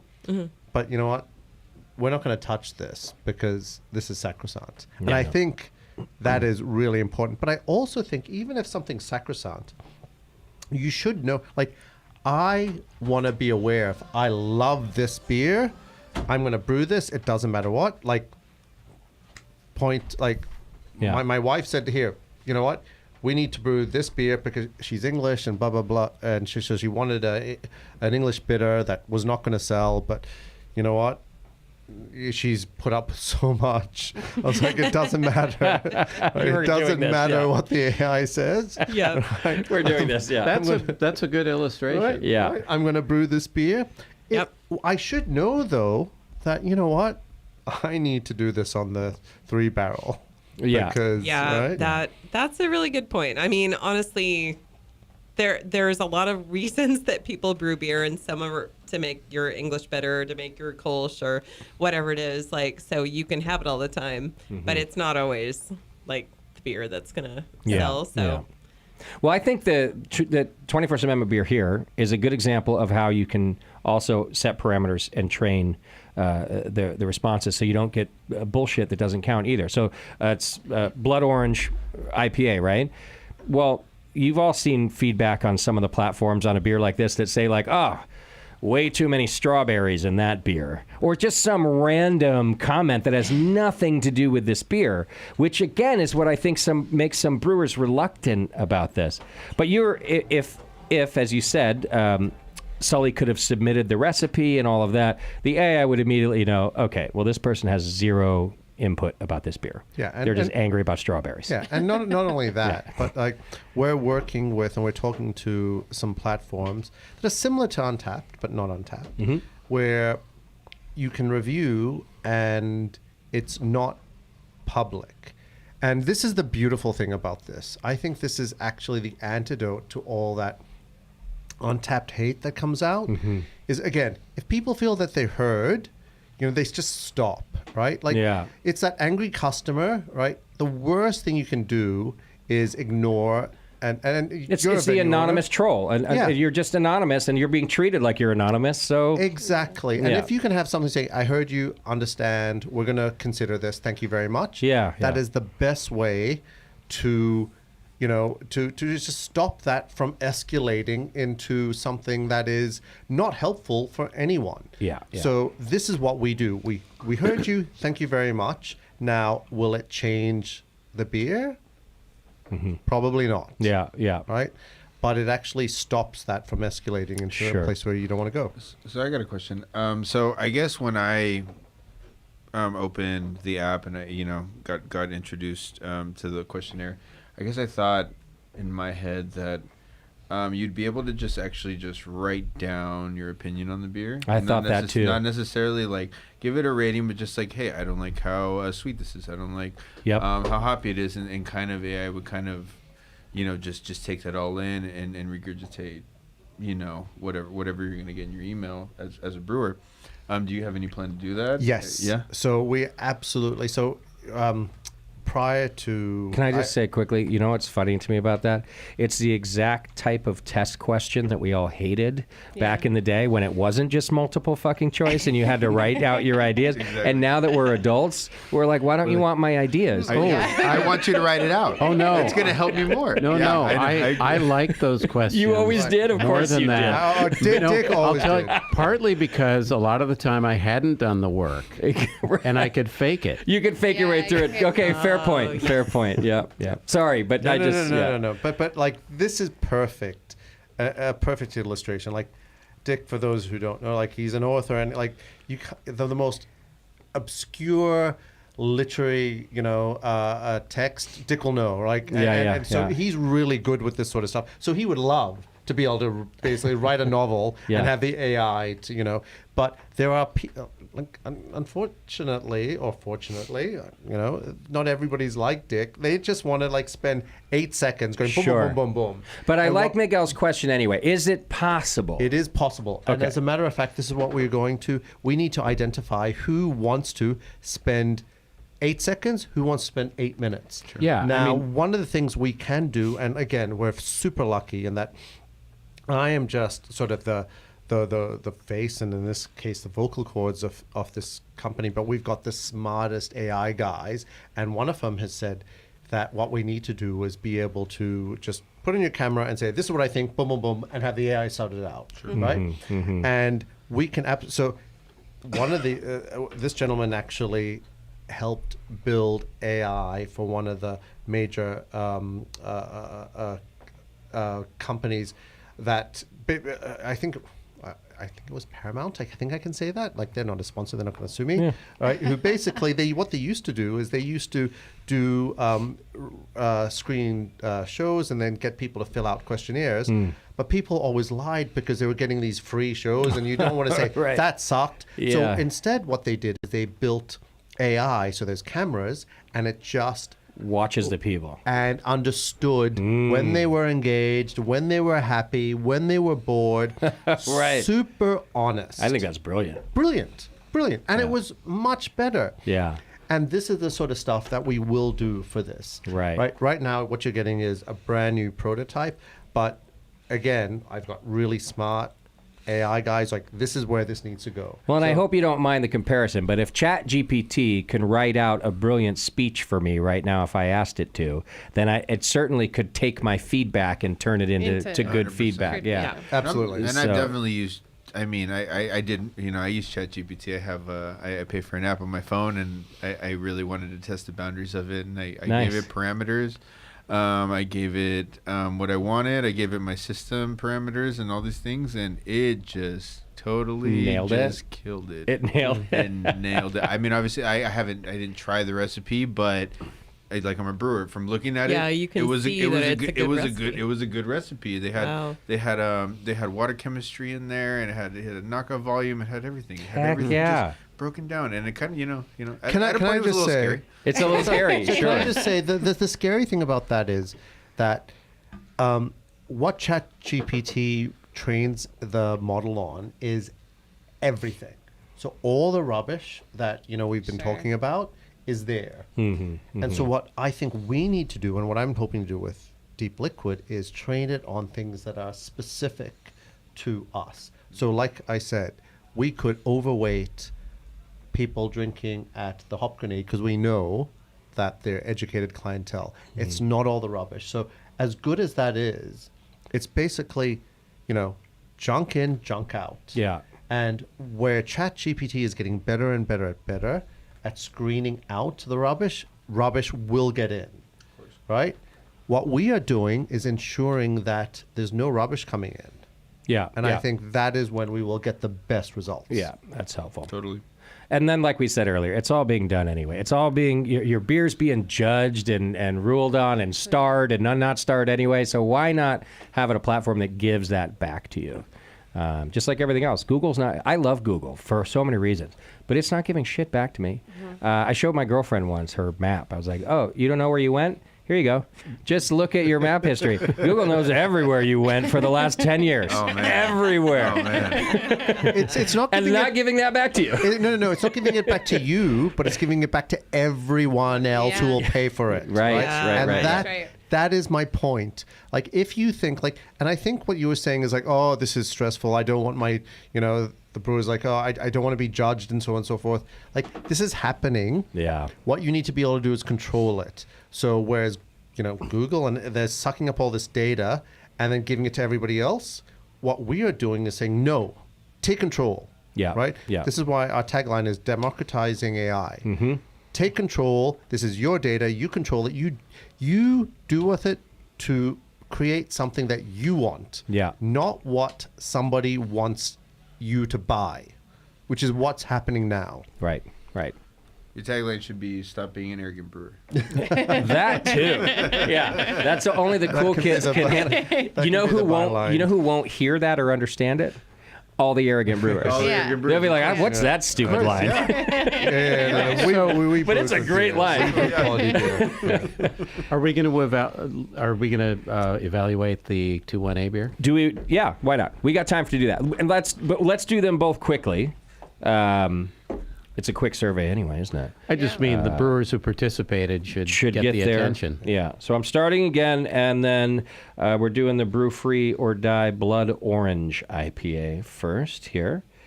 And I started the other one, so I'm going to let somebody else start this time. How about you, Teresa? What do you think? You want me to read the description real quick first? Sure.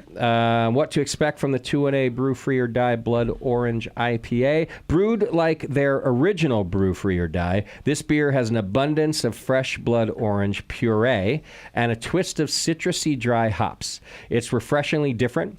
As Abe would say, whatever you are, be a good one. All right, what do you think, Teresa, on question 1? How would you improve this beer's appearance? Oh, I mean, there's very little to improve here. It's damn near perfect, isn't it? Yeah, It's got it a is nice, kind of perfect. nice head, nice carbonation, even after sitting in the glass for 15 minutes. Yeah, I mean, honestly, The color's some of pretty. these beers, like I built the brewery drinking this beer. Like my association with this beer is so positive, it's hard to It's a great beer. knock it down.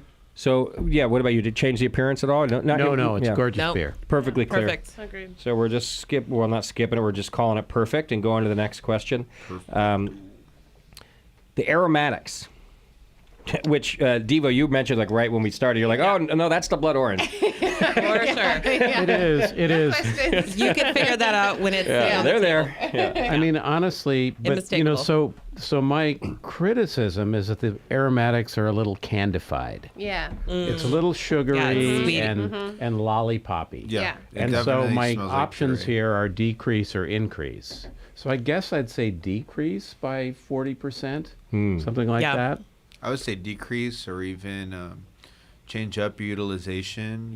Maybe you're going grapefruit heavy on cold side. Maybe try hot side, so you kind of don't get so much of that artificial grapefruit type of In your flavor. face, Because yeah. I mean, too much puree. That's what it's going to do. And Okay, and, yeah. and this is where AI needs to get better because, what you were talking about, hot side or cold side, Yeah. 99% of the people would not put that in there. Yeah. But you know what? This is where it will go. Sure. right? And we need to understand. Do you think this is on the hot side?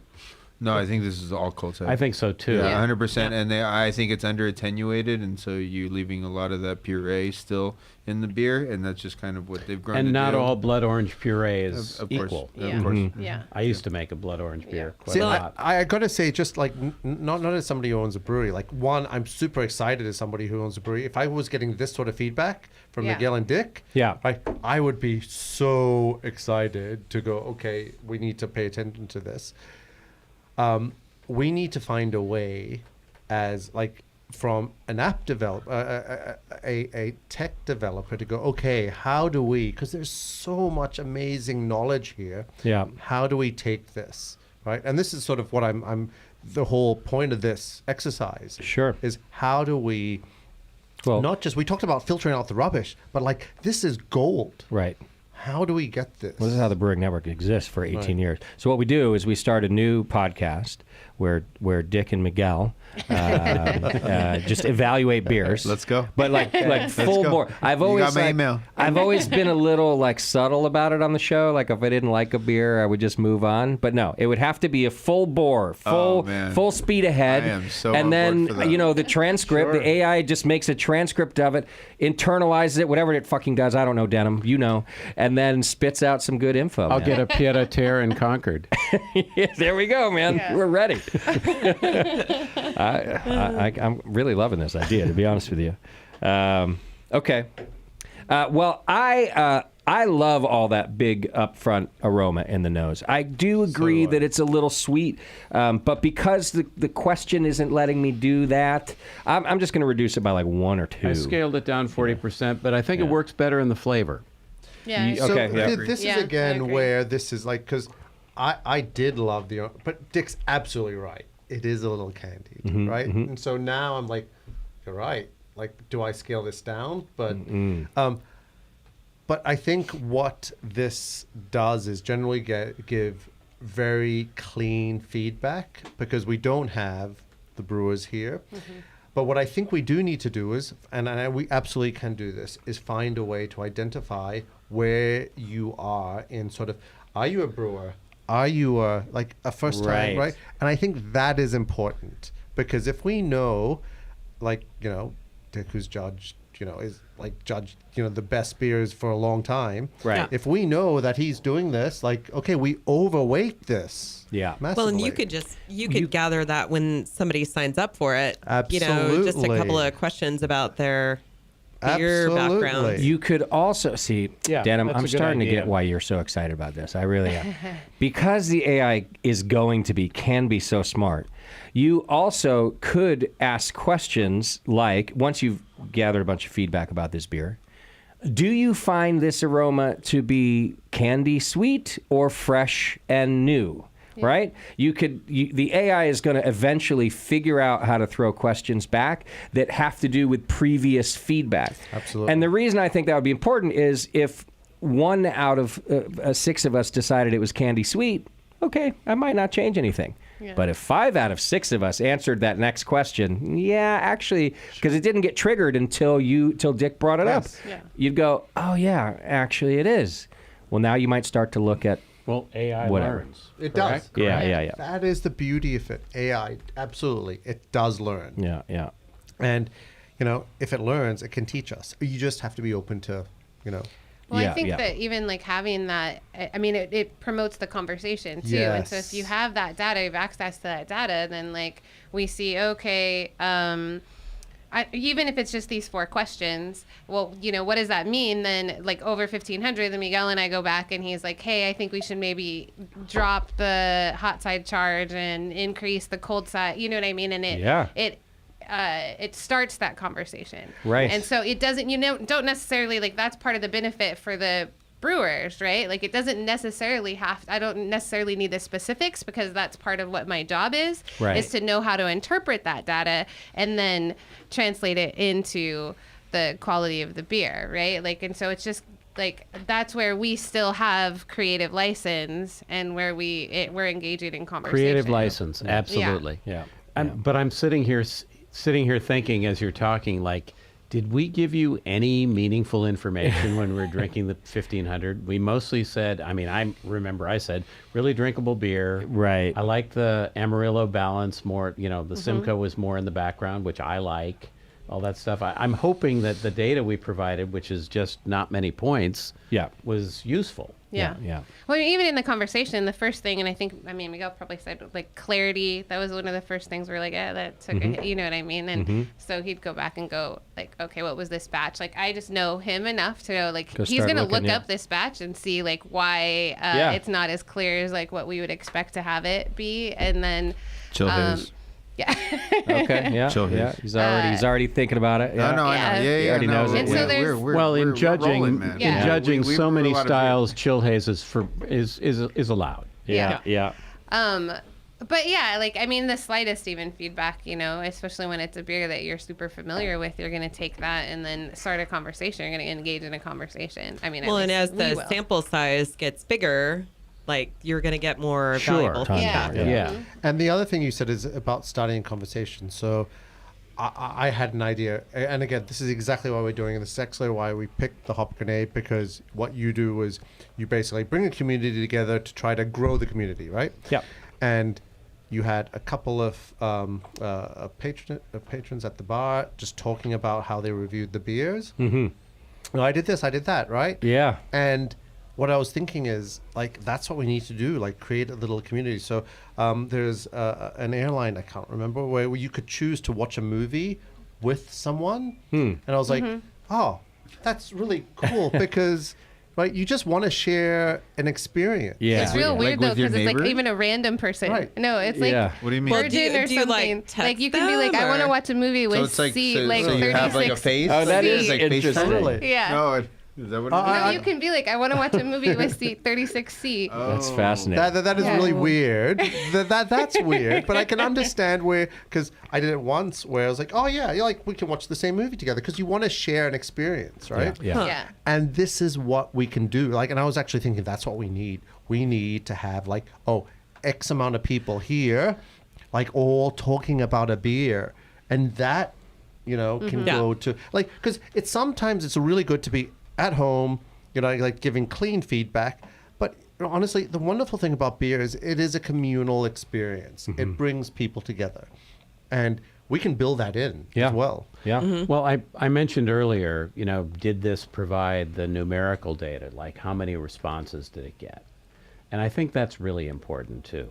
I mean, like to put together the information that we've provided on each of these beers. That's only 6 of us. Yeah. If it's 548 responses, people need to know that. That's something. Yeah. I mean, Yeah, if true. somebody's batting 800 with 6 at bats, yeah.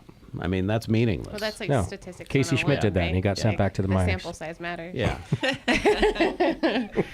Yeah. All right. Then just because I got to get us through these beers, the bar's going to close, even though I own it. I can probably keep it open. How would you improve this beer's flavor? This is the less bitter, more bitter. Well, see, once again, we were talking about the fruit characteristic of it, and that doesn't really get to it. Yeah. So, So it's hard to answer. And also, because even though there's the sweetness from the puree, there's the bitterness from the grapefruit, and of course the hops. So I don't want it more bitter to counteract the sweetness. So I'm just going to leave this one alone on my end. I want more bitter. Okay. How many points you going? 3. 3 points. All right. Anybody else? I think the beer is good for what it is. I sorry, like no. Obviously we're right next door to Your 21A. neighbors, yeah, that's right. Yeah, I drink. We drink each other's things. Like they come over to our house. They try our stuff. I talk to them. Yeah. They give me their input. And it goes back and forth.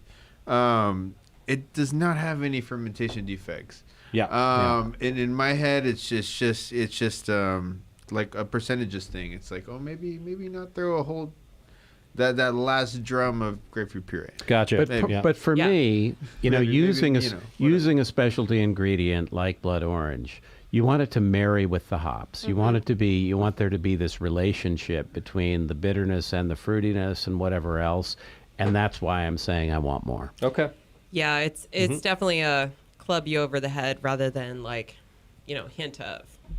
But I can see also there's probably a million people in the world who would be like, Of course, yeah. more blood orange, more They love cowbell. it. Yeah, Sure. yeah, Yeah. Oh, totally. Yeah. Yeah, absolutely. Yeah, and that's one of the hard things about this, right? You know- Well, Yeah. There's what's a a- whole that's what this is all about. exactly. Yeah. Well, It's a and tool. then It's a tool to figure out what you want to do. And then it goes 100%. back to the nuance of the brewer and the brewery, right? Where Right. they're like, okay, well, if we have like equal, some people are like, yeah, we want it more bitter, and some people are like, yeah, we want it on the sweeter side. Then we as a brewery get to decide what we're gonna do because it's still our Right. house. But if you end up Dev is- with an overwhelming volume of data that says Yeah. more bitter, You might if want you're- to you might listen. Yeah, you Yeah. might listen. Yeah. And Dev's absolutely right. So what I didn't even want to say because I didn't generally meet the ratings were similar to Dick, and I was like, I'm not going to contradict Dick, right?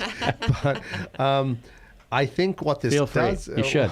I think what this does is it gives you that. Well, okay, the market is saying this, like, do we want to follow the market? Like, and this is what like you need to know that regardless of what Dick or Miguel says. So like it was interesting hearing Dick and Miguel, right, saying this is what we think, and I absolutely understand both of their standpoints. But what you need to also then is this is what the market says. This is what the volume of your drinkers say. Yeah. And if you can put that into the equation, then the brewers make the best decision. Sure. And let's not forget all of the other traditional data that you should also be looking at. So if the market in this voting, in this evaluation from Deep Liquid is saying that 1,500 needs to change this, and that, but sales are up astronomically, well, then you're really going to question what to change. Yeah. But if sales are down and the market is showing that, it becomes easier to listen to one data point over the other data point. So you're still going to just use this against your traditional data points, aren't you? Yes, absolutely. Yeah. Right, and then I go back to. Sorry to interrupt. Go ahead. No. Then I go back to one of my central tenets of altering a recipe. If I can change something in a beer that I think makes it better and nobody notices, I've really done my job. Yeah, that's a good point too. That's something we go by too. Yeah. So my only comment is like, I work at Drake's full time. I have a little part-time job. I work at the Rake Admiral Maltings. Out in Alameda.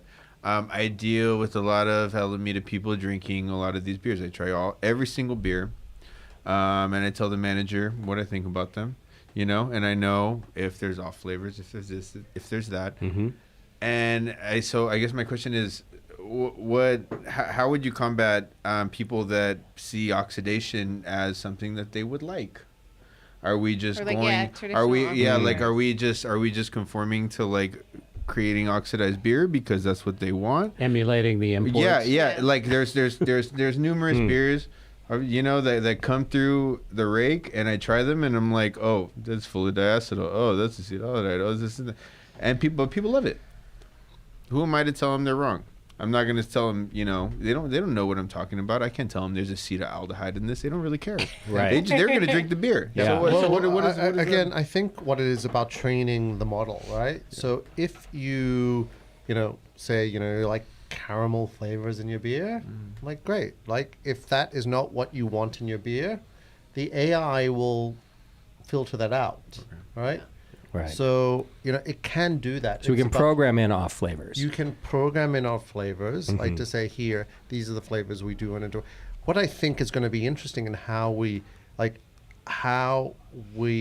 identify who's willing and able to identify those flavors, right? Who's willing to say, spend the additional 60 seconds to identify, I get caramel, I get, these sort of flavors. So this is what we're identifying. And But if you can somebody actually- knows enough to identify Yes. acetaldehyde, Exactly. they should have their day in court too. Yeah. That's right.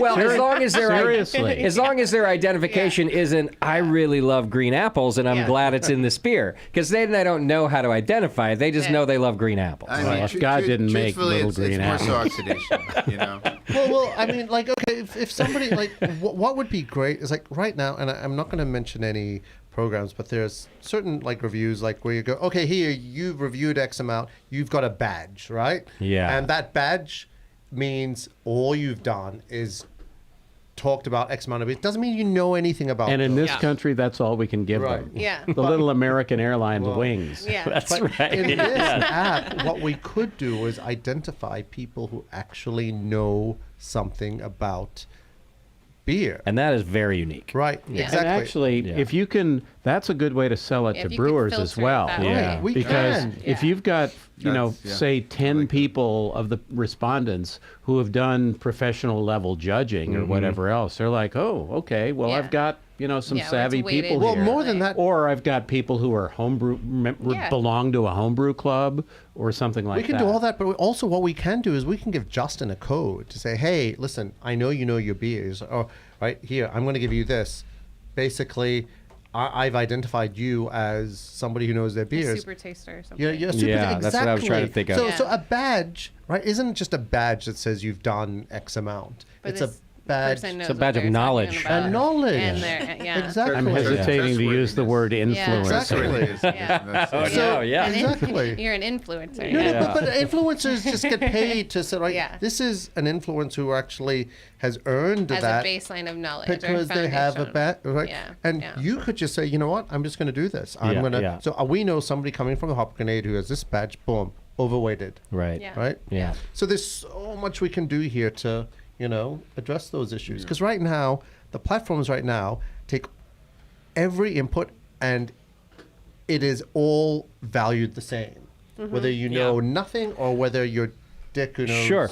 And that goes with everything. It's not just the beer review sites. It goes for the Hop Grenade's Google reviews. It goes for the Absolutely. Yelp reviews. It goes for, and there's power users on there, but there's still no weeding it out. Well, I Hell, think it's there's such a cumbersome and overwhelming, and you're like, I don't want to read another. Totally. And all of I mean, for me, I'd rather see the numbers, right? Yeah, than yeah. all of I don't care if it was a sunny day and the Yeah, the kids were over loud and there was a dog that almost bit me and the nachos were great, but this they paired well with Right. this. You know what I mean? There's a lot of extra fluff, or it's just kind Well, of painful. I would also. And that's how Denim sort of started the show, the first segment, by saying at the very least, the one thing AI is good at is sifting through data. Yeah. And we are not.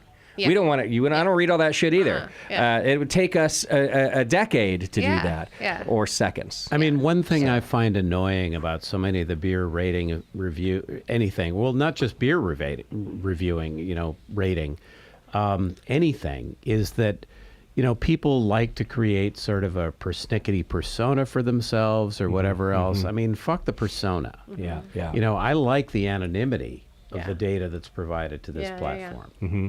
Yep. But I feel like the people who provide the data need to get something out of it, not necessarily But they can get it without the providing social yeah. interaction, but they need to get a benefit that is direct to them or some kind of connection with other people. Yeah. Because, just knowing that your feedback went to the brewer is not necessarily, to me, it's not enough. No, you're absolutely right. Yeah, I see your point. Yeah, no, you're absolutely right. So in Australia, like I said, we can give them free beer, which is really good. Because it's actually good for sales as well, because how this currently works in Australia is we will give you a voucher. So if you've reviewed X amount of this, say, the Hop Grenade, we can send you back. And then if you give a free beer, the brewery gives that back to you when you order from us, right? So it is much cheaper for us, a brewery, to do this than to send a sales guy over here, try this beer, right? Yeah, yeah. So that is really easy for us in Australia. It's harder to do here. Yeah, but because of the laws, yeah. Because of the laws. But I still think it is a really good way for us to engage and generate demand and reward customers in a really seamless way that is actually cheaper than having people running around in cars trying to find parking. And so Yeah. it's actually a sales mechanism as well, right? It's just, again, here we need to... Well, work that's one around. thing we need to continue coming back to, because we're trying to sell Yeah. beer. Yeah. Yeah. Yeah. All right, I got to get us through one more beer, and then we're going to finish this up. We're just going to have to do more deep liquid shows, really. We're about to have the Sidegate Brewery 100. It's a crushable hazy IPA with Matueka and Citra to celebrate their 100th batch made at their Concord Brew House, which is just about 2 blocks away from me. Tasting notes of melon, underpine, nectarine, key lime, and black tea, which, having already tasted this beer, I think is an excellent description. They did a good job. They spent some time on that. This is the only hazy beer, the only hazy IPA in our selection tonight. And then, of course, the first question is, how would you improve the beer's appearance? So, for me, I don't know that I would change it. There are hazy beers that I would say that I would have voted this clearer. I don't know that there's ever been a hazy beer I would have voted cloudier, but they probably exist. I'm leaving this right where it is. Dick? Yeah. The only thing, my beef with a lot of hazy beers is lack of carbonation and head retention and all that stuff. Sure. I'd like a little more of that, but there isn't in this particular questionnaire content parameter. survey, yeah. That's not offered. So I will say we did have head retention. I remember seeing Yeah, it. exactly. And we took it out because, again, I think it's we tasty. It's also been sitting here for a half hour, by the way. Yeah. I think it's super tasty. I mean, yeah, it could have used a little bit leave of it there. protein content, sure, but I mean, it's a very solid beer. All right, next question then is to how would we improve the beer's aromatics? This one, and I don't know exactly what, but I'm definitely going to increase. I want something more. And part of the increase for me is that nothing really sticks out either. It's quite, One note. it's one note. Yeah. So I want to increase it, but I don't know what to increase. And of course, we're not asking that But I in the like the survey. note. I get an orangey aroma that I find pretty pleasant.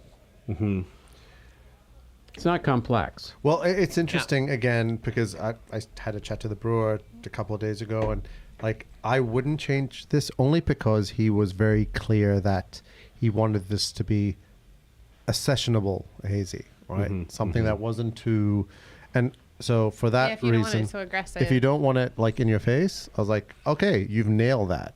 What's the ABV on this? I think it's six.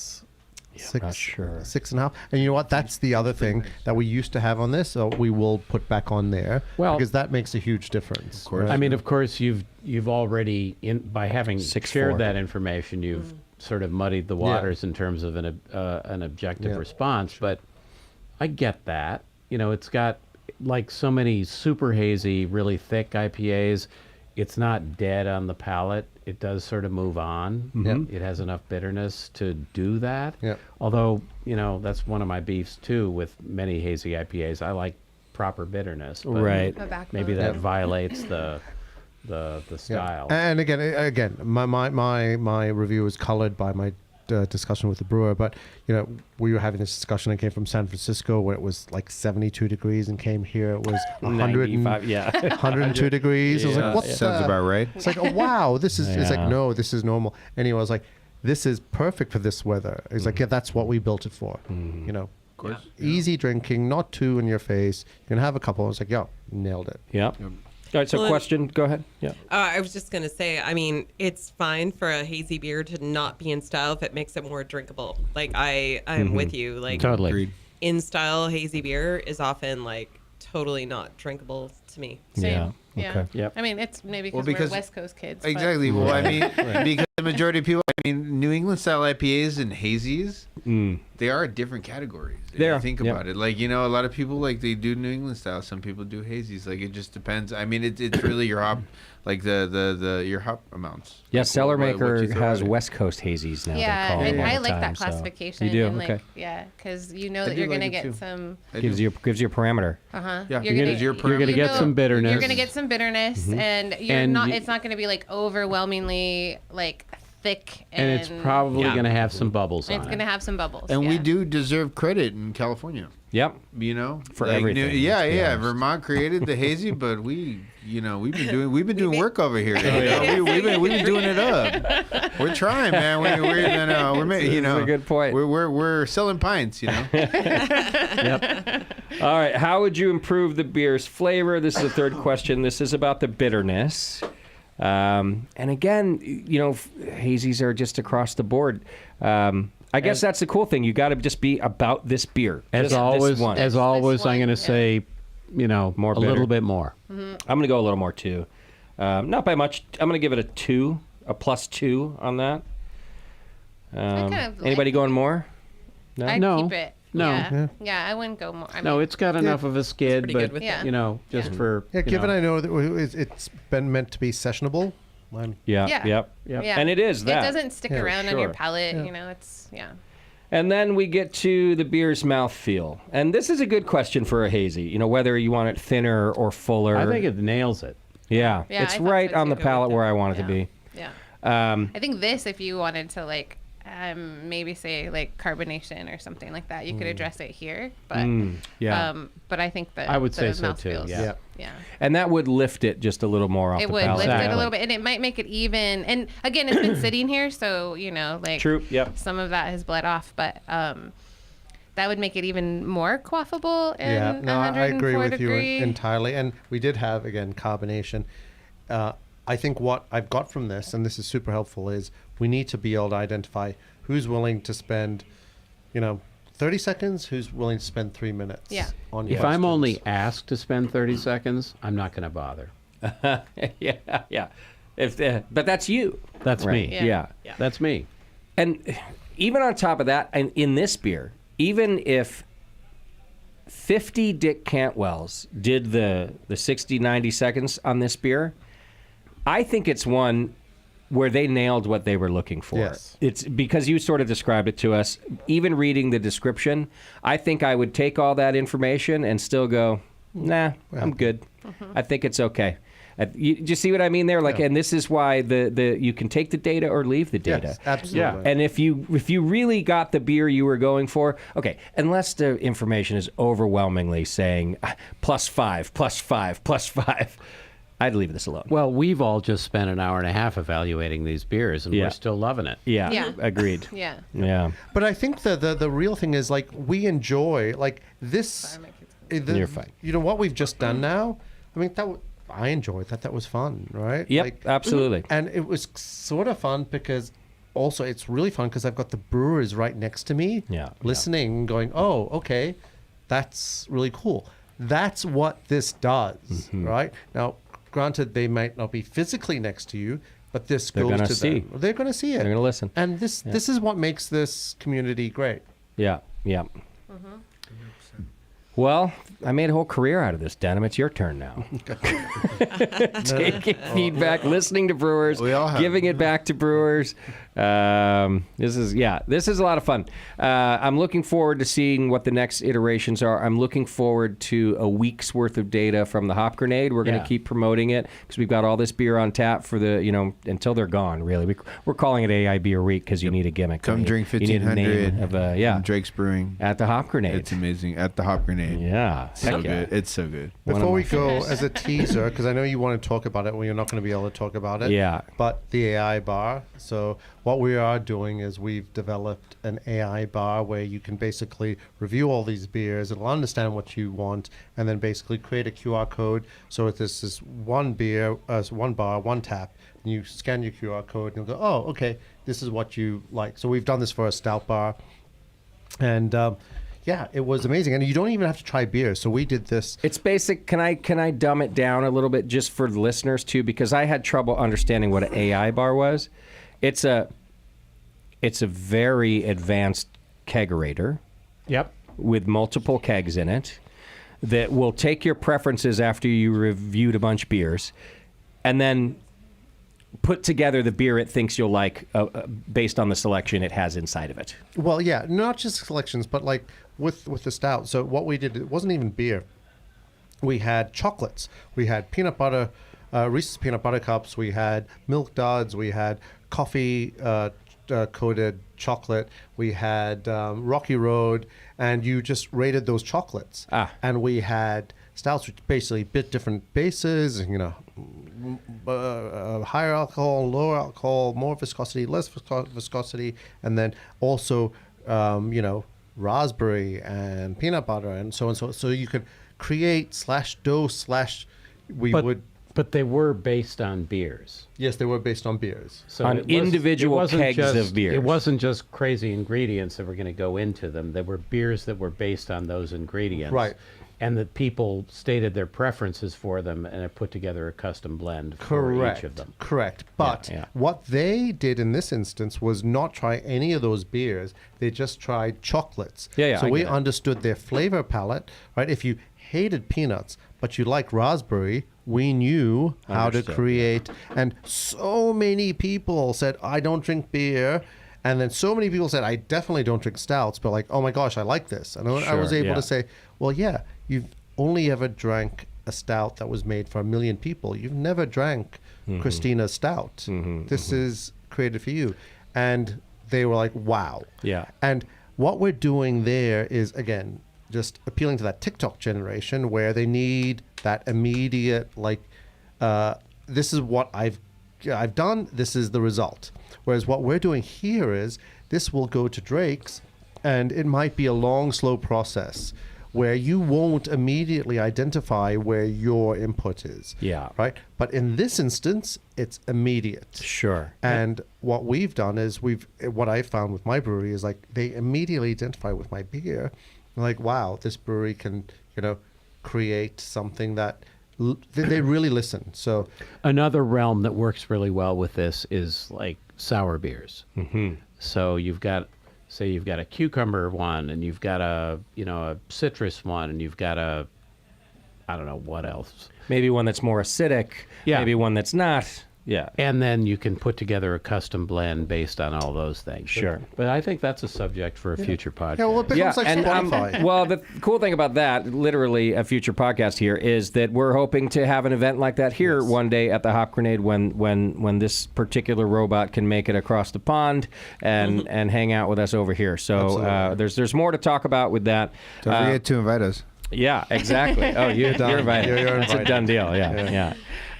You can go to deepliquid.ai and learn more about everything we've been talking about here today. And I want to thank all of our brewers for participating. Thank you. I'd like to call you brave souls, but I actually just think you're smart souls for just getting involved with more data, more information. And so, Teresa, thank you. Devo, thank you. Miguel, thank you. I want to thank Sean from the 21st Amendment. I want to thank Kevin and Paul from Sidegate. I want to thank Brendan from Liquid Gravity, all of you who agreed to participate in this experiment. And I'm excited to see where it grows and hopefully to taste some beers with some changes from this. I think we're brave anyway. You're right. Just for making it to Concord, you mean? Or because there's that. beer. Got it. Yeah. I know that. For working in this industry. Okay, there, you're right. That's the whole thing. Yeah, we know. Bay Area locals. All right. Thanks again to our sponsors, More Beer. Go check them out at morebeer.com. Thanks to our sponsors, the 21st Amendment, beersmith.com. Get your free 30-day trial of Beersmith brewing software. And go to Williams Brewing, too, williamsbrewing.com. And they can help you out with all of your brewing needs as well. We can't be here without our sponsors or you. Thank you for all your listenership and support over the years. We'll see you next time on the session. Thank you. Hang in there. Take care of yourselves and your beer. Drake's beer number one. I think you did.